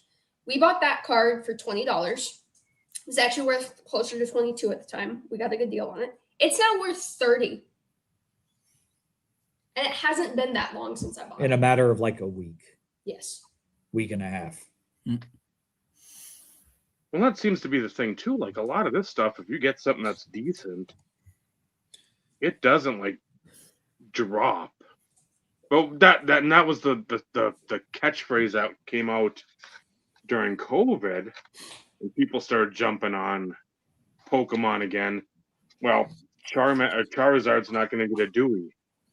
Pokemon or Pikachu's not going to get a domestic assault arrest. Right. It's like, well, this is correct, but they're also not going to have like a 4-homer game or like a 400. Correct.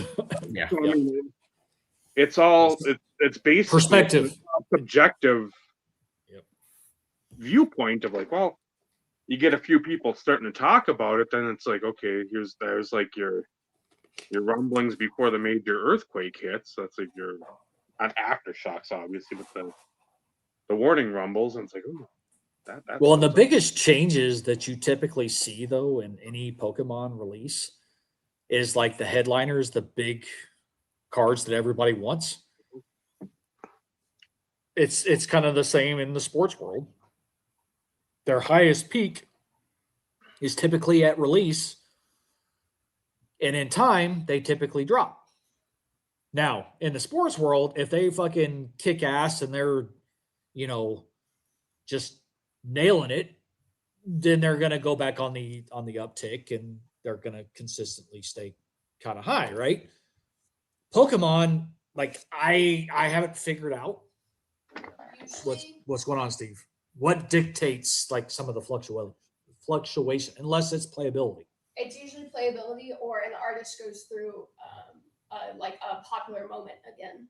Okay, so there you go. Like we don't have to deal with that in the sports space, Artists get popular again, like sort of like what's his name that did all the goofy stuff that I allowed for like kick. Tops Project 2020 stuff. He did this stuff too. The 89 Bowman, he redid a lot of that stuff. So the Key Shore, there's 4 waves. Sure, that's who it was. 4 waves of that. So I've got 2 boxes of each series. Like to a 1, to a 2, to a 3, to a 4. So, but yeah, and what else? There's somebody else that was, hey, but that was the thing. It was this other artist people like too. Shorzy, I think, was one of them. Or no, Banksy. Was that it? Yeah, the Banksy, street, like the graffiti street artist. Yeah, the like the street artist or whatever. Yeah, that was because that was one that like got some pub or recognition or whatever, and which is again, I still got to go back, and I think when Bob Lewis showed the McGuire '87 tops that Keith Shore did, I'm like, what in God's name is that monstrosity? I need to get one. But at the time, it was like 80 to $100. I'm like, you gotta be kidding me, man. I can't be spending $100 on a stupid thing. I'm not even spending $100 on the little dolls or the action figure, not figures, the stuffed figures, the nightmare fuel. So it's like I'm not gonna spend $100 on a card. Yeah. I bought a handful of those Project 70. Mm-hmm. I bought a handful of them, but I focused on, there was an artist that I really liked. Her name is Lauren Taylor, and she still does incredible sports art. She's got some really cool Bobby Wood Jr. stuff out right now that you can buy. But yeah, the majority of the Project 70 stuff I didn't particularly care for, but there were certain artists that were just super cool ones. One of the ones I really liked that I bought was Satchel Paige. The Satchel Paige one that I bought was the cover art for Nas's Illmatic. Okay. It just looked kick ass. I bought that. I bought Satchel Paige. I bought Lou Gehrig. I believe I bought Mike Trout and maybe a Griffey. I'm not sure. They're in a box somewhere. I'd have to dig them out again. But the Satchel Paige Illmatic one just was so cool. And that's something again, losing physical media, you're losing that where I'm not sure why people haven't done that. Where you have like album covers, either CDs or records, or even like an old VHS cover that you remembered from like a Rambo, Terminator 2, something like that. Why those haven't been like incorporated into card designs? Again, obviously you don't have to have it as Terminator 2, right? But just have again the inspiration of it.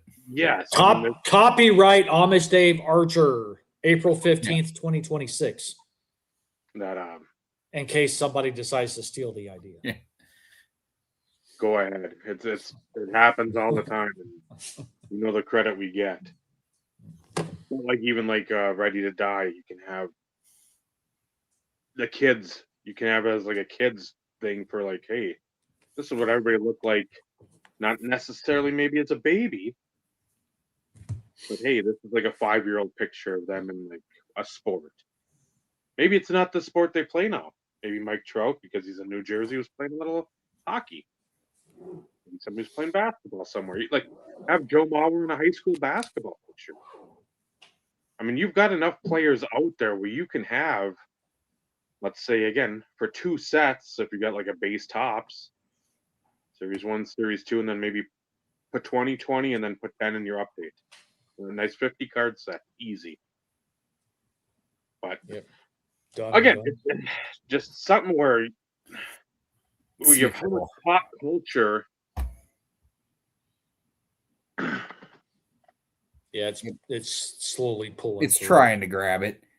But yeah, there's the Satchel Paige. It's even got a price tag on it for like $2.48 and everything. But this thing was just so cool, I had to buy it. and it was done by DJ Ski. Okay. That was the artist for this. Because wasn't Aoki in there? That Steve Aoki somewhere farting around with that type of stuff too at the same time, or Don't get because that's when he got pretty big or in the space. I thought. I don't know if it was 21 and he did more of the project. Was it 2021, 2020, 20? I don't remember. Well, and of course, since we're like talking artistry, Who was that? Like Steve Aoki, the DJ. Oh. Yeah. But this is one of the main reasons why like I enjoy Magic. Yeah, it's the Now, artwork. Like TMNT, okay, so like it's very anime-ish, cartoonish, which is fine because that's nostalgia, and that's why I'm putting together the set. Yeah. But and then you got shit like this. Let me make myself bigger. There you go. That, you know, this is the like the Japanese showcase, the Japanese alt art cards. And it's Super Shredder. Like this card is just fucking killer. Yeah. So like every set, no matter if it's in universe or out, there is always something within the set that you're just like, these are fucking really pretty. These are really fucking cool looking. And that's ultimately what I'll use the term turned me on to Magic, even when I was in high school. Yes, I had friends that played it. That's when it was like, I really liked the artwork. And then that's when I learned how to play it and then started collecting it way back then. And then, of course, I made the mistake of getting rid of all of that. Now it's all about more of the current stuff. But like the current set, it's got Japanese variations and what they're calling mystical archives. So it's just it's a set within a set, kind of. But they've got Japanese variations, and the Japanese alt art on those cards, they're fucking amazing. Like 90% of them, you have no idea what the fuck it is because there's an English version too. But like the Japanese, they're just killer. They're fucking killer. And that also goes in line with what I was talking about earlier. Like those got up the collector box, it got up to $500, a little over $500 for a bit. And they were still selling at $500. I didn't even look to see if Ryan still had the one available on his site. It was there for at least a week. Well, so TMNT, I think now is pushing. That's what I was talking about. Sorry. Yeah, I think it's like $415, $422. Okay. For a collector box now. Market. I feel like his was either $4 or $450. I can't remember. I think you said it was right around $4. I think it was $415. $415. I think it was $400. Which was the going rate really for those across the board. But only recently have they kind of started on a little bit of an uptick. But again, like for what you want, unless you want if you want the nostalgia of opening it and just getting the experience, go for it. But you're only interested in the fracture foil of Casey Jones. Yeah, that's what I want. Go spend the $150 whatever dollars for the card and just call it a day. Yep. Because the chances of pulling a fracture foil are less than 1%. And then what Casey Jones is even more. So like 0.1%. Yeah, take it with a grain of salt. Somebody probably bought it. If he kept it at if he kept it at $400, somebody bought it. Yeah, there's one left of the pizza bundle box for $135. There's one of those left. Yeah, I realized that even when I said it. Yeah. My kid pointed out that, and I knew I misspoke when I said it. So Ninja Spinner, which is what I was talking about earlier, the Japanese set, is actually the Japanese version of the upcoming set Okay. in English, which is it a perfect order? What you Chaos said? Rising. Do what? Chaos Rising. Chaos Rising. Which hasn't been released yet. It's getting ready to go on. Which is also the Pre-order? theme of Fanatics Tops releases. Yes. Chaos Right. Rising. But for those who are still around, again, do not pay current market value for what people are charging for Topps Chrome. Let the fucking hype and the FOMO die down. Because again, I never in a million years would have thought at like 12:22 this afternoon that I was able to get on Fanatics and order my retail and have it not sell out in the process. The funny thing is, as I was getting ready to like send a text message after my screenshot of what I ordered to our group chat, here's the link if you want to go pre-order, do it now. As I was working on that, boom, they were gone. They were sold out. Yeah, it goes really, really freaking fast.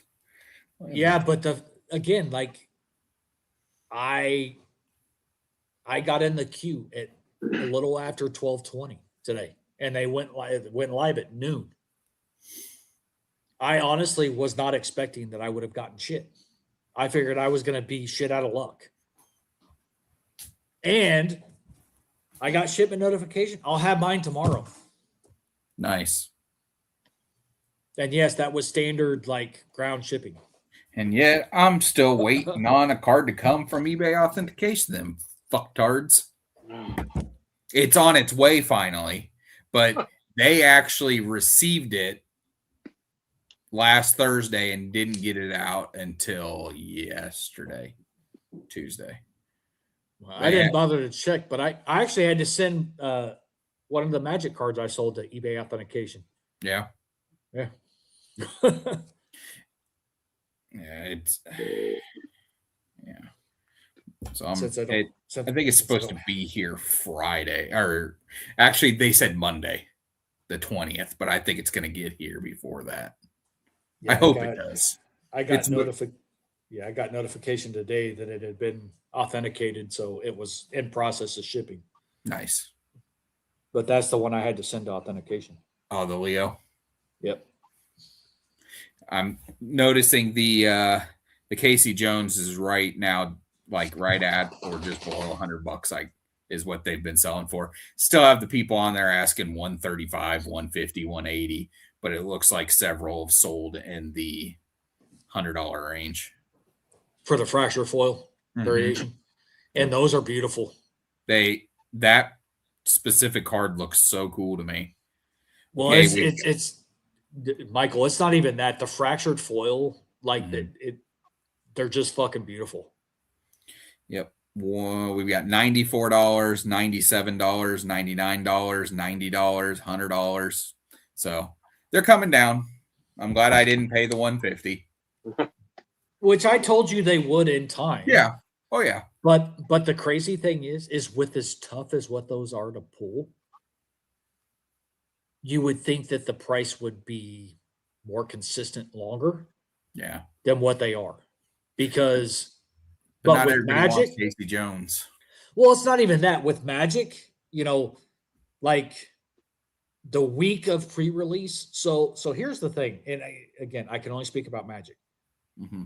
If your LGS, so local game store, is a pre-release store, okay, and they host pre-release events for Magic the Gathering, they are allowed to start selling product, booster boxes, collector boosters, bundles, all that kind of stuff before pre-release. So as long as they get their product, they can sell it before pre-release. Okay. That's definitely different from sports. Yeah. Correct. So with that, Now, I could get my shit early sometimes, but if I decided to sell anything, I couldn't sell it for the shop owner. Like, so. Yeah, because But I anyways. remember there were some nights where people were, going live and breaking product the day before. Which They was a got- big no-no. Yeah. And that can cause them to lose their ability to buy from distributors and everything. It was Upper Deck who was really finicky on that stuff. Mhm. Of course, now things are changed. There are certain breakers that are allowed to actually, they have approval to Well, that's track. because breakers are their dealers. Correct. And You it's sell been- my it's been- drugs, so you can Yeah. do what you want. Yeah. But anyway, so like you can buy product as long as they have it in stock, you can buy it I'll call it the week of pre-release. Okay. So Secrets of Strixhaven is the brand new set that's coming out. Pre-release is this weekend. So Friday, Saturday, Sunday. Okay. Okay. You can get your shit if the store, again, is an authorized pre-released WPN store. You can buy your stuff early. They're allowed to sell it, which means if you get anything good, technically as a purchaser, you can turn around and sell it yourself. Mm-hmm. It's not like they can come after you or the store because that's their policy. Right. Okay? So the week of pre-release, all the way up to about a week and a half to 2 weeks after release, is your prime point in selling. Outside of that, the shit literally starts dropping like significantly. Yeah. So when I started, like I had people asking me how I was selling shit early for TMNT. Mhm. And although I opened the shit early, I didn't start listing until like release date. Yeah. There was already stuff listed when you were listing. Correct. Yeah. Because I cheat, like sell similar. Like I'm Mhm. not fucking creating all this shit on my own.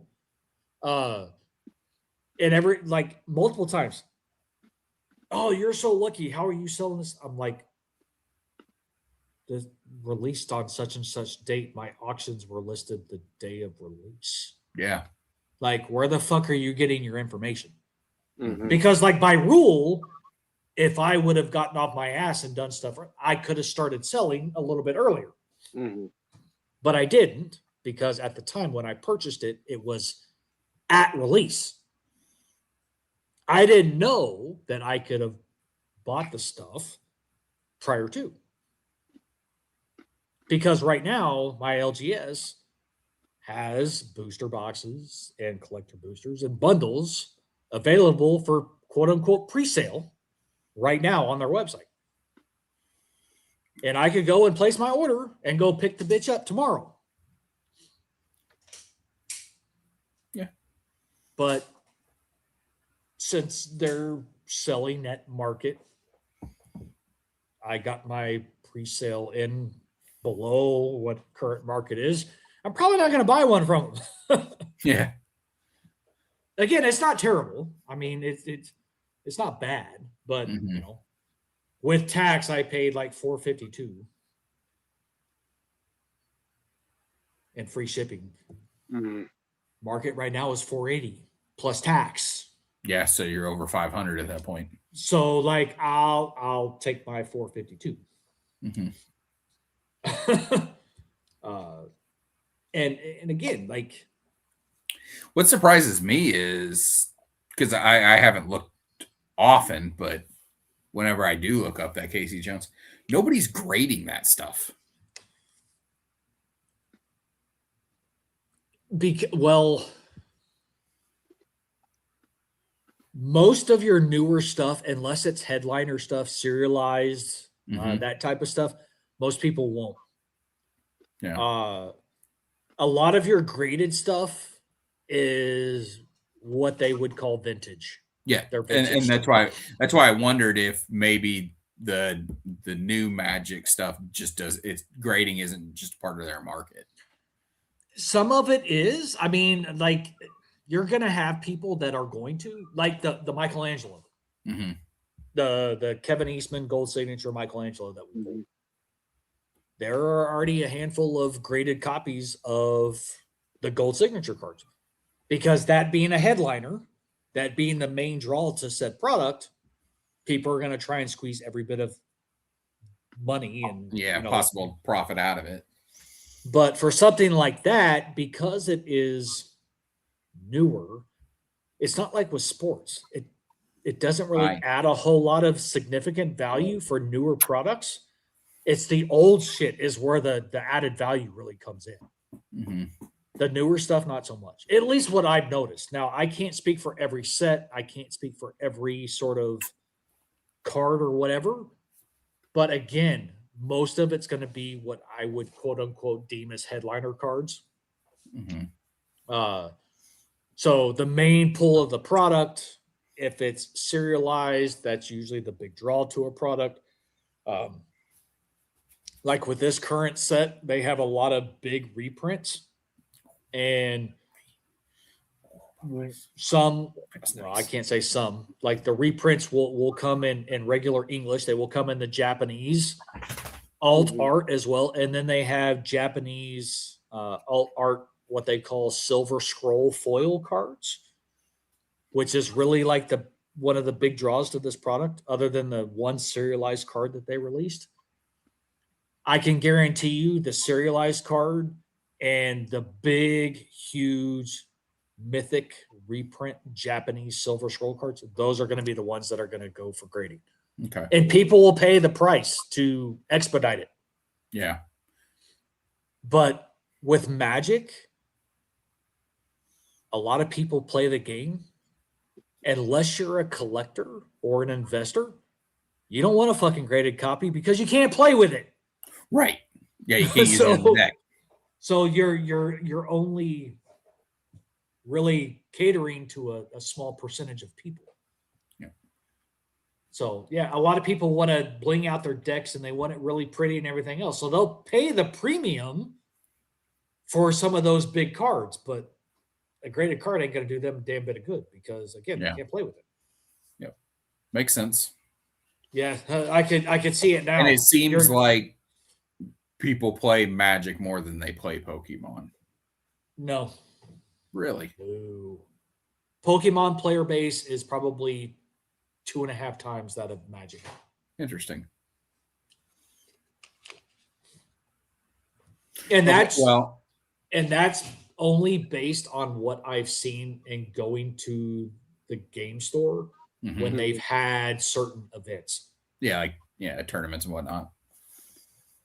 There is never an empty chair for anything Pokemon, ever. Okay. Now they're capped, like they only have so much seating space. Like this is a small shop, and 16 is it 16 people? Yeah, I think it's 16. 16 chairs. Now they offer they offer multiple times. Yeah, time slots. You're playing this shift. Yeah, they may like have bowling tournaments. Well, and you can sign up for what you want too, and they cap you. You can sign up to I think 3 of their times that they have, but they'll have like 1 on Friday, 2 on Saturday, 2 on Sunday, that type of stuff. Yeah. But then like other things that and I'm more referring to like pre-release stuff. Those are more scheduled type things. But then they have like their normal Friday night Magic or like Pokemon tournaments, that type of stuff throughout the week here and there. So they have specific days on their calendar which are specialized to those. We have never gone in there and seen an empty spot for Pokemon. For Magic, it's still fairly full, but there's empty seats. Okay. One Piece is still stupid. Like it's beyond stupid. Even though a lot of the older products, the older chase cards are I don't want to call them tanking or crashing, but they're dropping. Yeah. But Well, yet people still love that product. I only saw one piece get crazy super hot in the Facebook groups for like a week. And then they've disappeared. You haven't seen one person even mention them. Well, And that's it's because the they were grifters late to got the in, party. made their money, and got out. Yeah, well, they were late to the party. Yeah. So have a good one, man. Yep. And that's the thing. Like, it came out of the middle of nowhere. Yeah. I had literally never heard of it. I hadn't either. And like blew the fuck up. Yeah, all of a sudden I'm seeing people asking $5,000, $10,000, $20,000 for cards. I'm like, I've literally never heard of it. Same thing with sealed product, because their allocation, well, I can't say their allocations. The print runs were fairly small, and a lot of stores were getting probably like a fifth of what they were asking for. So with supply being that tight and no discussions of reprints or anything like that, because almost everything else TCG eventually will get a reprint. So you get it, it releases, and then, you know, X number of months later, there'll be another wave. And then usually, like, if it's in certain, what I would call quote unquote standard, which is the current playing era, you're going to keep printing cards. Like, you just do it. That's just what you do. But with One Piece, they didn't do it. So supply was very limited, which is why some of the older products and the older sealed products were going for like $4,000 and $5,000, which is fucking stupid. Because their stuff, you know, I think manga rares are kind of like their big thing. I think that's what they're called. But they're super hard to pull. So it's like you're still dealing with odds. Same thing with sports cards, same thing with Pokemon, same thing with Magic. You know, at least in a Magic box, you know you're going to get X number of rares in a box, and on average, X number of mythics. You should get a rare holo. Sometimes you get more than one, but you should be guaranteed one rare holo. So, like, there's certain guarantees. But outside of that, you don't fucking know. It's supposed to be at random. That's the whole point of it. And again, I don't know enough about One Piece to know exactly like what the pull ratios are. But Yeah, again, it's the same thing with any TCG. Like, there's Weiss Schwartz, there's HoloLive. There's so many TCGs right now. And the big ticket cards, the big ticket items, it's not like you're guaranteed one of those per box. No. You may be guaranteed one per case. And a lot of that shit, like 24 boxes in a master case. That's a lot of fucking boxes, man. Yeah. So a 1 in 24 shot of pulling, quote unquote, a chase card. And it may not be the chase card that's worth the most. It could be the worst one. That's why I stick to shit that I know. Magic the Gathering, 6-box case for play boosters. Collector boxes, it's a 6-box inner case. A master case is 24 boxes. Oh. So yeah, it's a lot, but they come in 6-box inner cases because typically collector boxes are going to sell for about $400. Most people don't have fucking, you know, like $10,000 to spend on a 24-box master case. Right. No. At least not from an investment or a collector perspective. Like stores, maybe. If they can even get that allocation. I remember when 2011 Gold Standard came out for football. They were sold in inner cases. It was two. I can't remember if it was 6-box or 8-box inner cases. Well, look at certified. Yeah, certified was that way too. Mm-hmm. Because what certified though, like 16 box master? No, there were 24 box master cases. Yeah, I don't know. So I think because like each inner case, I think was 8 boxes. I know Luke got, I think it was a 10 or 12 box case of 2011 certified football to open. And that's when he pulled the 101 Mirror Black Clay Matthews auto. They may have changed some of the configurations over the years. His wife, I'm actually pretty sure, was the one who opened the pack that had that in it. Because like Gridiron Gear had inner cases. Yeah. But I remember like Chris, Hobby Box. Well,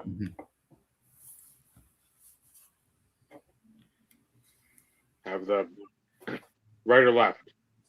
Mm-hmm. Yeah. Or 1, 2, 3 left. 4, 5, 6. Yeah, he would lay them all out and Yep. put a number Yep. on each box. And then like, okay, now we'll leave that one sealed. Now we'll go to the one that we're gonna rip, and then Yep. 1, 2, 3 top. One. Yep.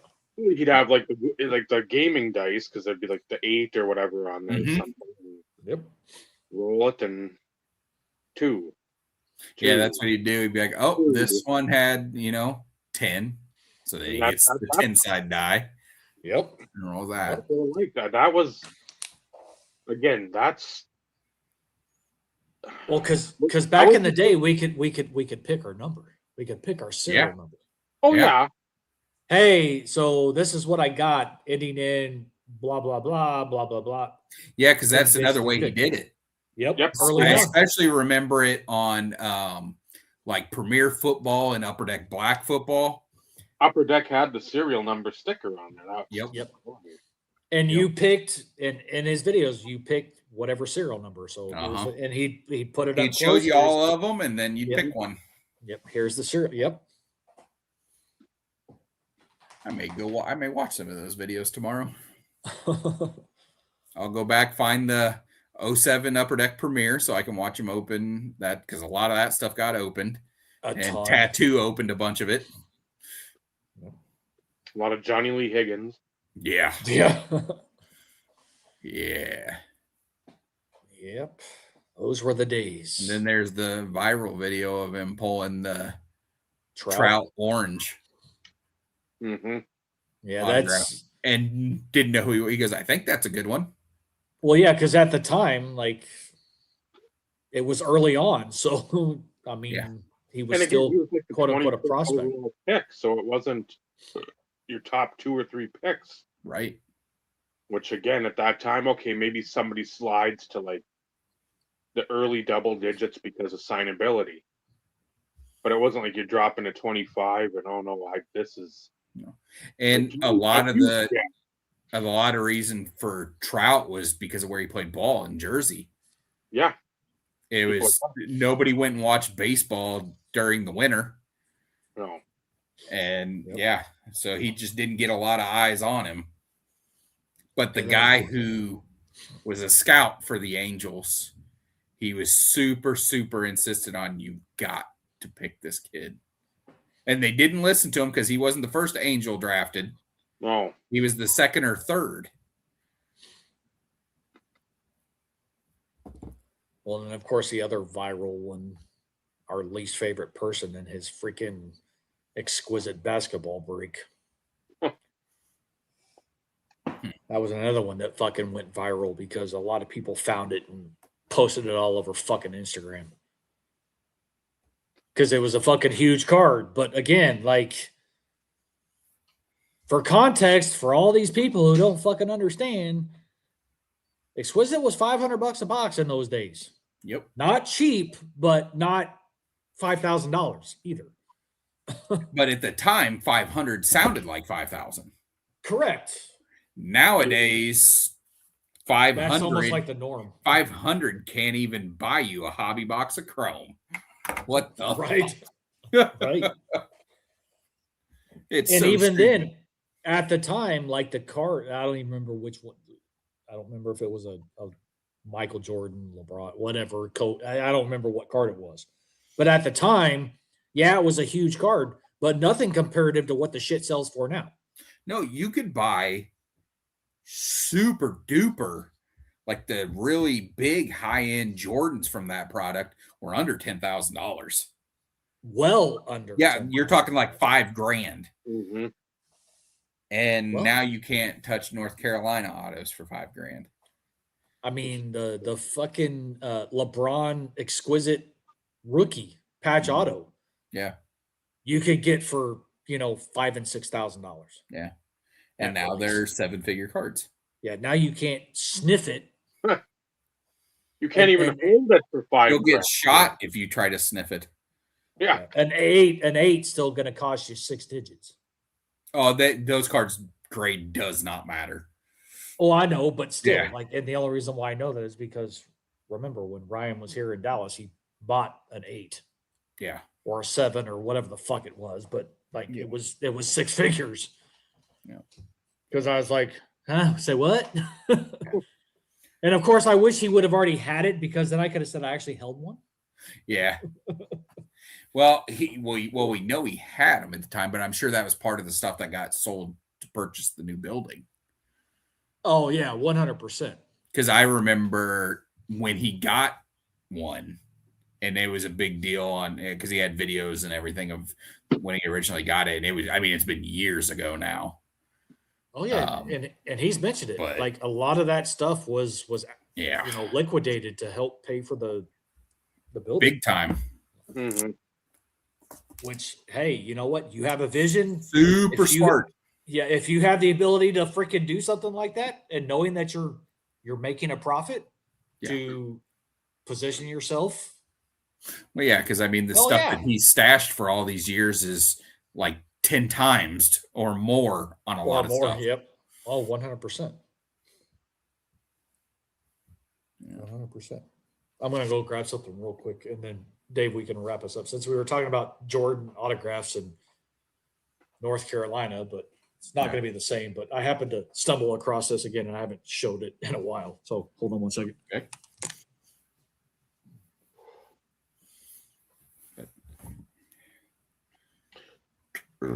Excuse me.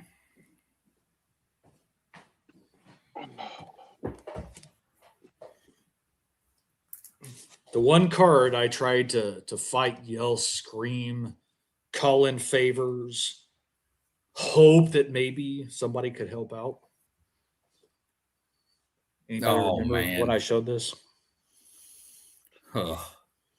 The redemption. Yeah, how disappointing. Yeah, Sign of the Times Gold. Yep. That would be a super duper expensive card right now Yep. because it doesn't even matter that it's Wizards. It would, that card right there, one of the golds is probably, in the neighborhood of $35,000 to $50,000. Well, and a part of me is actually thought about just seeing because I still have the redemption from 0203 Topps Finest when they did the lottery cards. Yeah. Uh-huh. So it's LeBron's XRC technically, and I think it's even listed as such. Yeah. I bought the number 1 lottery pick card. Mm-hmm. And I still have it. And there was a time in which I went and looked. Those motherfuckers were selling for a few $100s. Yeah. And it's just the fucking number 1 is all it is. That card right there would bring a really nice premium because somebody has the redeemed card and wants to pair that with it. Mm-hmm. Because I know there's other Jordan sign of the time. It's the vertical and it's the bowls and it's the one with the die cut where the corners are cut out of it. Mm-hmm. That Yeah. specific design. The redemption cards for that sell for really good money. And same for the one that's it's another die cut from Upper Deck. It's hard. It's like sharp corners on the sides coming down, and then there's a round part at the bottom of the card. That was Okay. another Upper Deck redemption that I see plenty of people with the autograph and the redemption for it. But yeah, I haven't looked it up in forever and a day. But like a part of me knows from a nostalgia perspective and how big this would have been because you mailed this in, you didn't get it back. No. No, And I still remember when I pulled this. Like I was like, motherfucker. Maybe I will try. And that's of course when the whole change in their, both Panini and Upper Deck, their freaking, redemption policy really changed. And they were like, oh yeah, you can send us in your past redemptions and we'll add you. I'm like, no. No, because that's actually worth money. Yeah. But yeah, I stumbled across that the other day. I was like, I haven't showed this in a while, and we've had some new people, and maybe they give a shit, maybe they don't. But yeah, I pulled this back when I was selling boxes, and I bought the box, and I pulled the fucking redemption. And I tried everything. I reached out to Chris. Like I tried. I gave Upper Deck some bullshit story. Like, of course. I bought this box for my son as a reward for his good grades, and he was so excited. And I told him that, yeah, you're probably not going to get anything, and he was crushed. And yeah, that didn't fucking work. No, because they're like, well, that's correct. He is going to get nothing. Not only is he not going to get it, we already gave that card to one of our employees. Yeah. Right.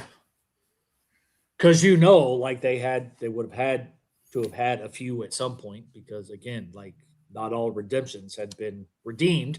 Case in point, I fucking pulled one. Yep. It was just, like 4 or 5, 6 years too late. I don't even remember.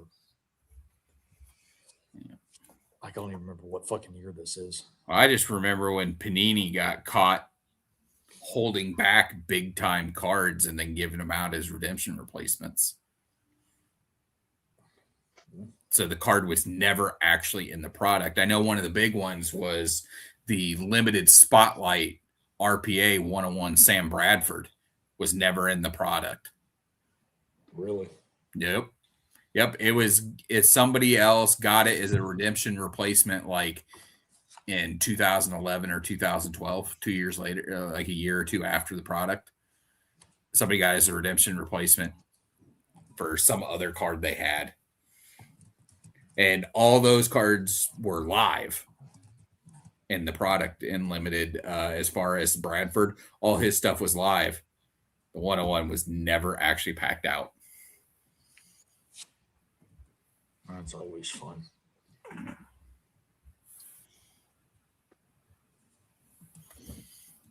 I was trying to see if I could find if this was anything out there specific. Pulling a lot of hockey. I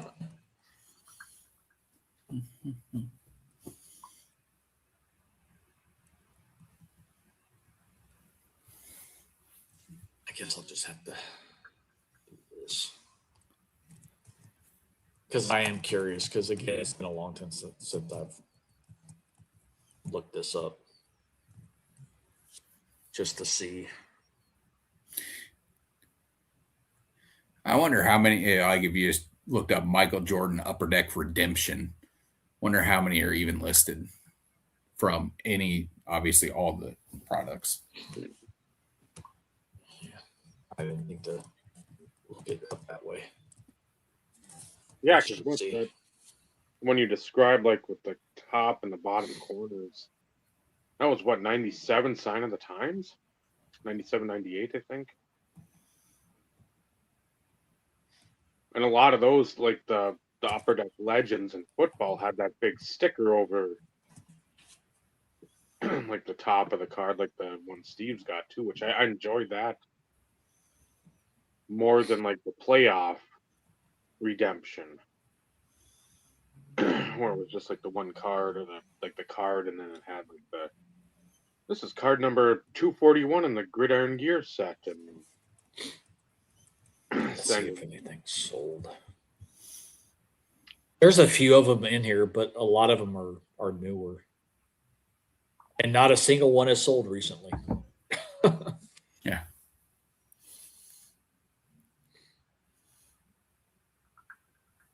But then again, that ought to tell you that there's probably not a lot of them out there. No. I'd have to sit there and take a little bit more time to dig a little bit more.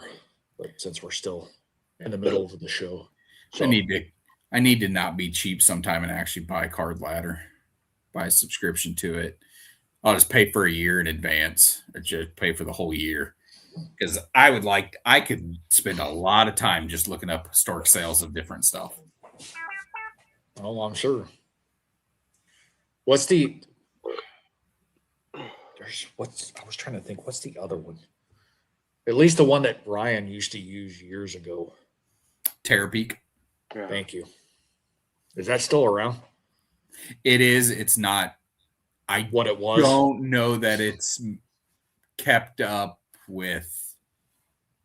I don't know that it's kept up the way that the new stuff does now. Makes Because sense. we know all the stuff now is AI. Yeah.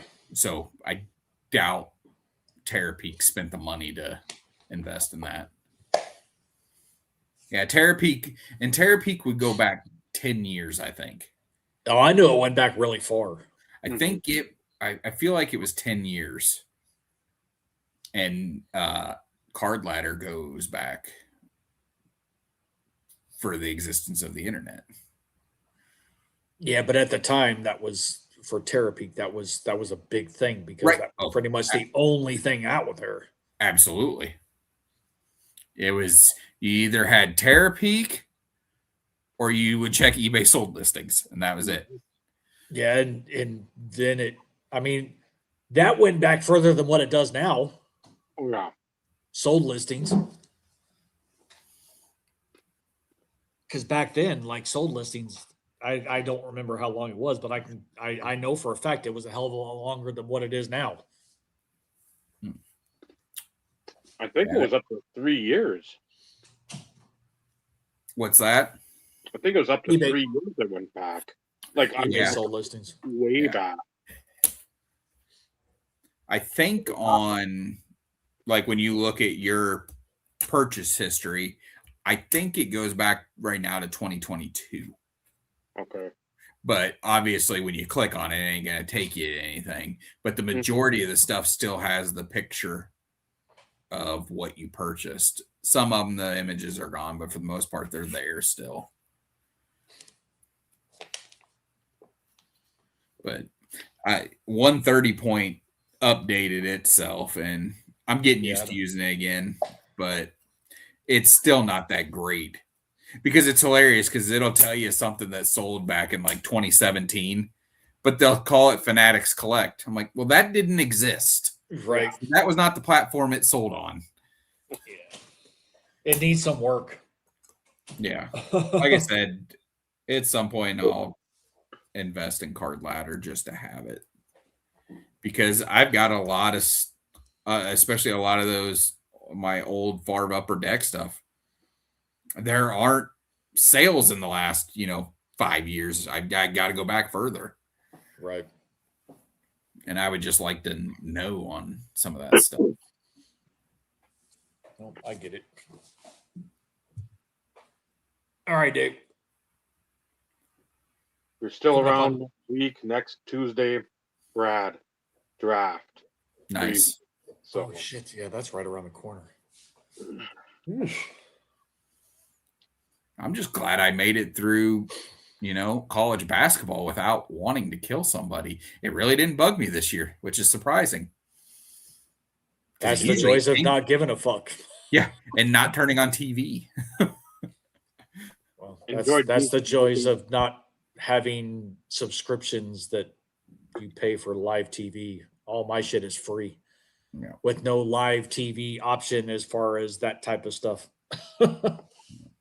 enjoyed watching Duke fail. That's the best part of the season. Well, I mean, they are the Dallas Cowboys of college sports. And then they don't have Shep, Everybody's rooting against them. and Shep, yeah, I didn't mind him. I didn't have a qualm with him. I just didn't like the players they had. They all had faces that needed to be punched. Well, I didn't like fans of Duke. Well, them either. But I mean, like Steve Wojciechowski or whatever, the little point guard dude from way back. That was one guy that I don't know how he didn't get punched every day. Cherokee Parks. I don't understand how nobody ever shot Grayson Allen. Oh. I mean, I'm surprised nobody pulled Last Boy Scout on him. Yeah, there's. And there would have been 40,000 people who say, I didn't see anything. I don't know what you're talking about, man. Yeah, huh? So, yeah, next week, Brad, and on Tuesday night, these guys might start. Again, it should be back in the games. It's a home game, so I can't imagine them going long. Yeah. She might pitch that game. She pitched. Today. It's Wednesday. She pitched yesterday. That was just a. Oh.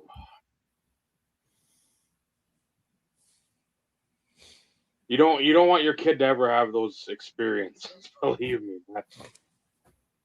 She worked herself out of, I think, 4 innings of like issues where we couldn't hit the other pitcher, and the other pitcher was not unhittable. Yeah. That was the issue.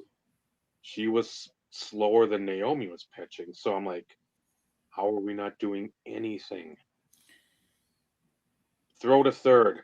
I mean, the catcher's got a rifle. Boom, right at the base. Third baseman tries to trap it like this, and it bounces away. Naomi, that's like a grounder. Boom, right in her glove. Throws to first, and I told her today, I said, you know what you did wrong there? And she's like, I don't want to hear it. I said, I don't give a fuck. Because the thing you didn't do when you threw it and why you threw it into the ground and it went past first and 2 people scored, you didn't like throw through your body. You just stopped and you like let it go. Instead of like actually throwing like you're going second base and your body's going to the base. That you did that, and that's why it went straight down. It's like, oh, I said. So again, stuff you can correct, because yesterday, she was for basically the hour and a half afterwards, literally inconsolable. Huh? I said again, that's good though, because it means you fucking care about it. The only bad part is none of your fucking teammates do. Yeah, that's the issue.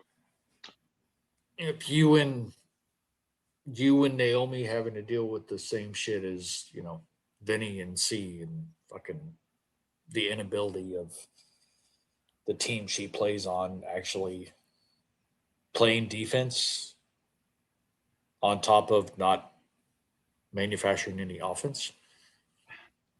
It's pretty bad when you have like 0 shots on goal.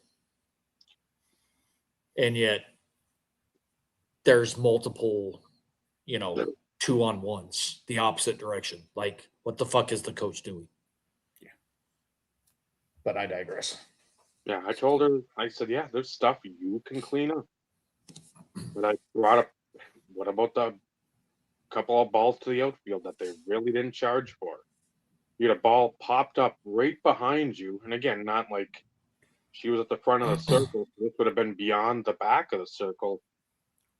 Neither the shortstop nor the second baseman even made a single move. That should have been their ball. And then the coach is like, that's got to be you. And she's like, I can't because I'm going forward. If I go back and I trip over the mound or the rubber, I'm going to be pissed. I'm going to yell at you because nobody else fucking made. I said shortstop's ball 100% because they're the fucking quarterback. Yeah, no offense. Like, how many times in professional softball or baseball for that matter, Is that the pitcher's ball? I get where Never? if it's in front of the mound or in front of the circle of the rubber, and it's right there in that circle to the rubber because she's Yeah. right there. That's because you don't want the catcher sprinting out. I get But that. even It's the third but and fourth even receiver. then, that's still potentially questionable because you I see, get it. like in professional sports, you usually see the catcher going out there.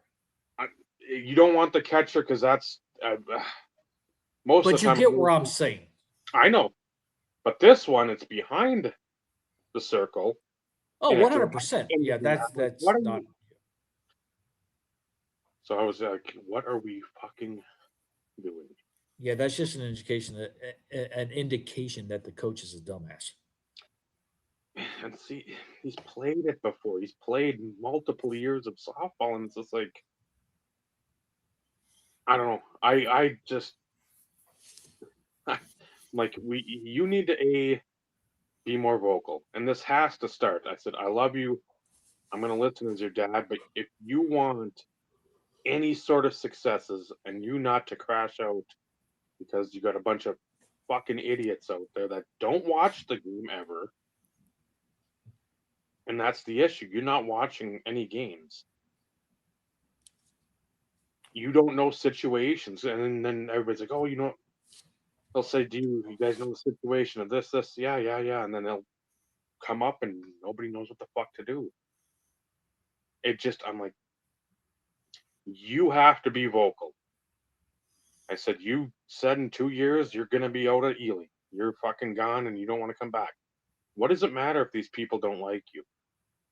If you're holding them accountable, say it, and even call a fucking players meeting. If they don't want to come in there and they start telling you shit, be like, fuck you. You guys don't want to fucking be accountable and all of a sudden you want to chirp at me? Go fuck yourself. Say I'm trying to make sure everybody is on the same page. Best player to the last player. I don't fucking care. But if you're not going to do anything about it, I ain't going to fucking listen to your shit.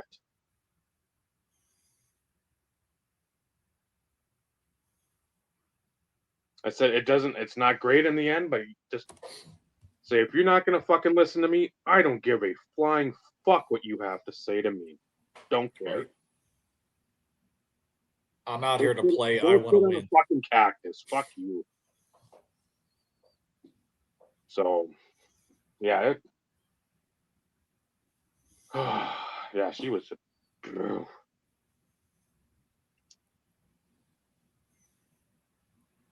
And again, Well, to work through so many fucking jams. I mean, multiple times they stole bases. Multiple times people were late getting over there. Multiple times they're just taking the ball on ball pop fly right field. Don't throw it in right away. So somebody tags up at first, goes to second, right field. Again, right there. Shit that situational awareness, like you said. So I mean, she had the first 4 innings. She had people on like second and third with like 1 out, and she got out of it. And then that error in the 5th. And then and again, I'd have to go back and watch. It was either a wild pitch or a pass ball in the bottom of the 6th because they tied it up in the 6th, top of the 6th, 3-3, and then they lost. or she gave up the run or whatever. Somebody Royals are way worse, Ed. No, again, Phillies. I saw that score tonight before it jumped on. It was quality. So I saw 9-1 Cubs. And next week, since it'll be football drafts, there will be a hanger box of 2025 Topps Chrome being open too. So everybody can see how fucking ugly it is.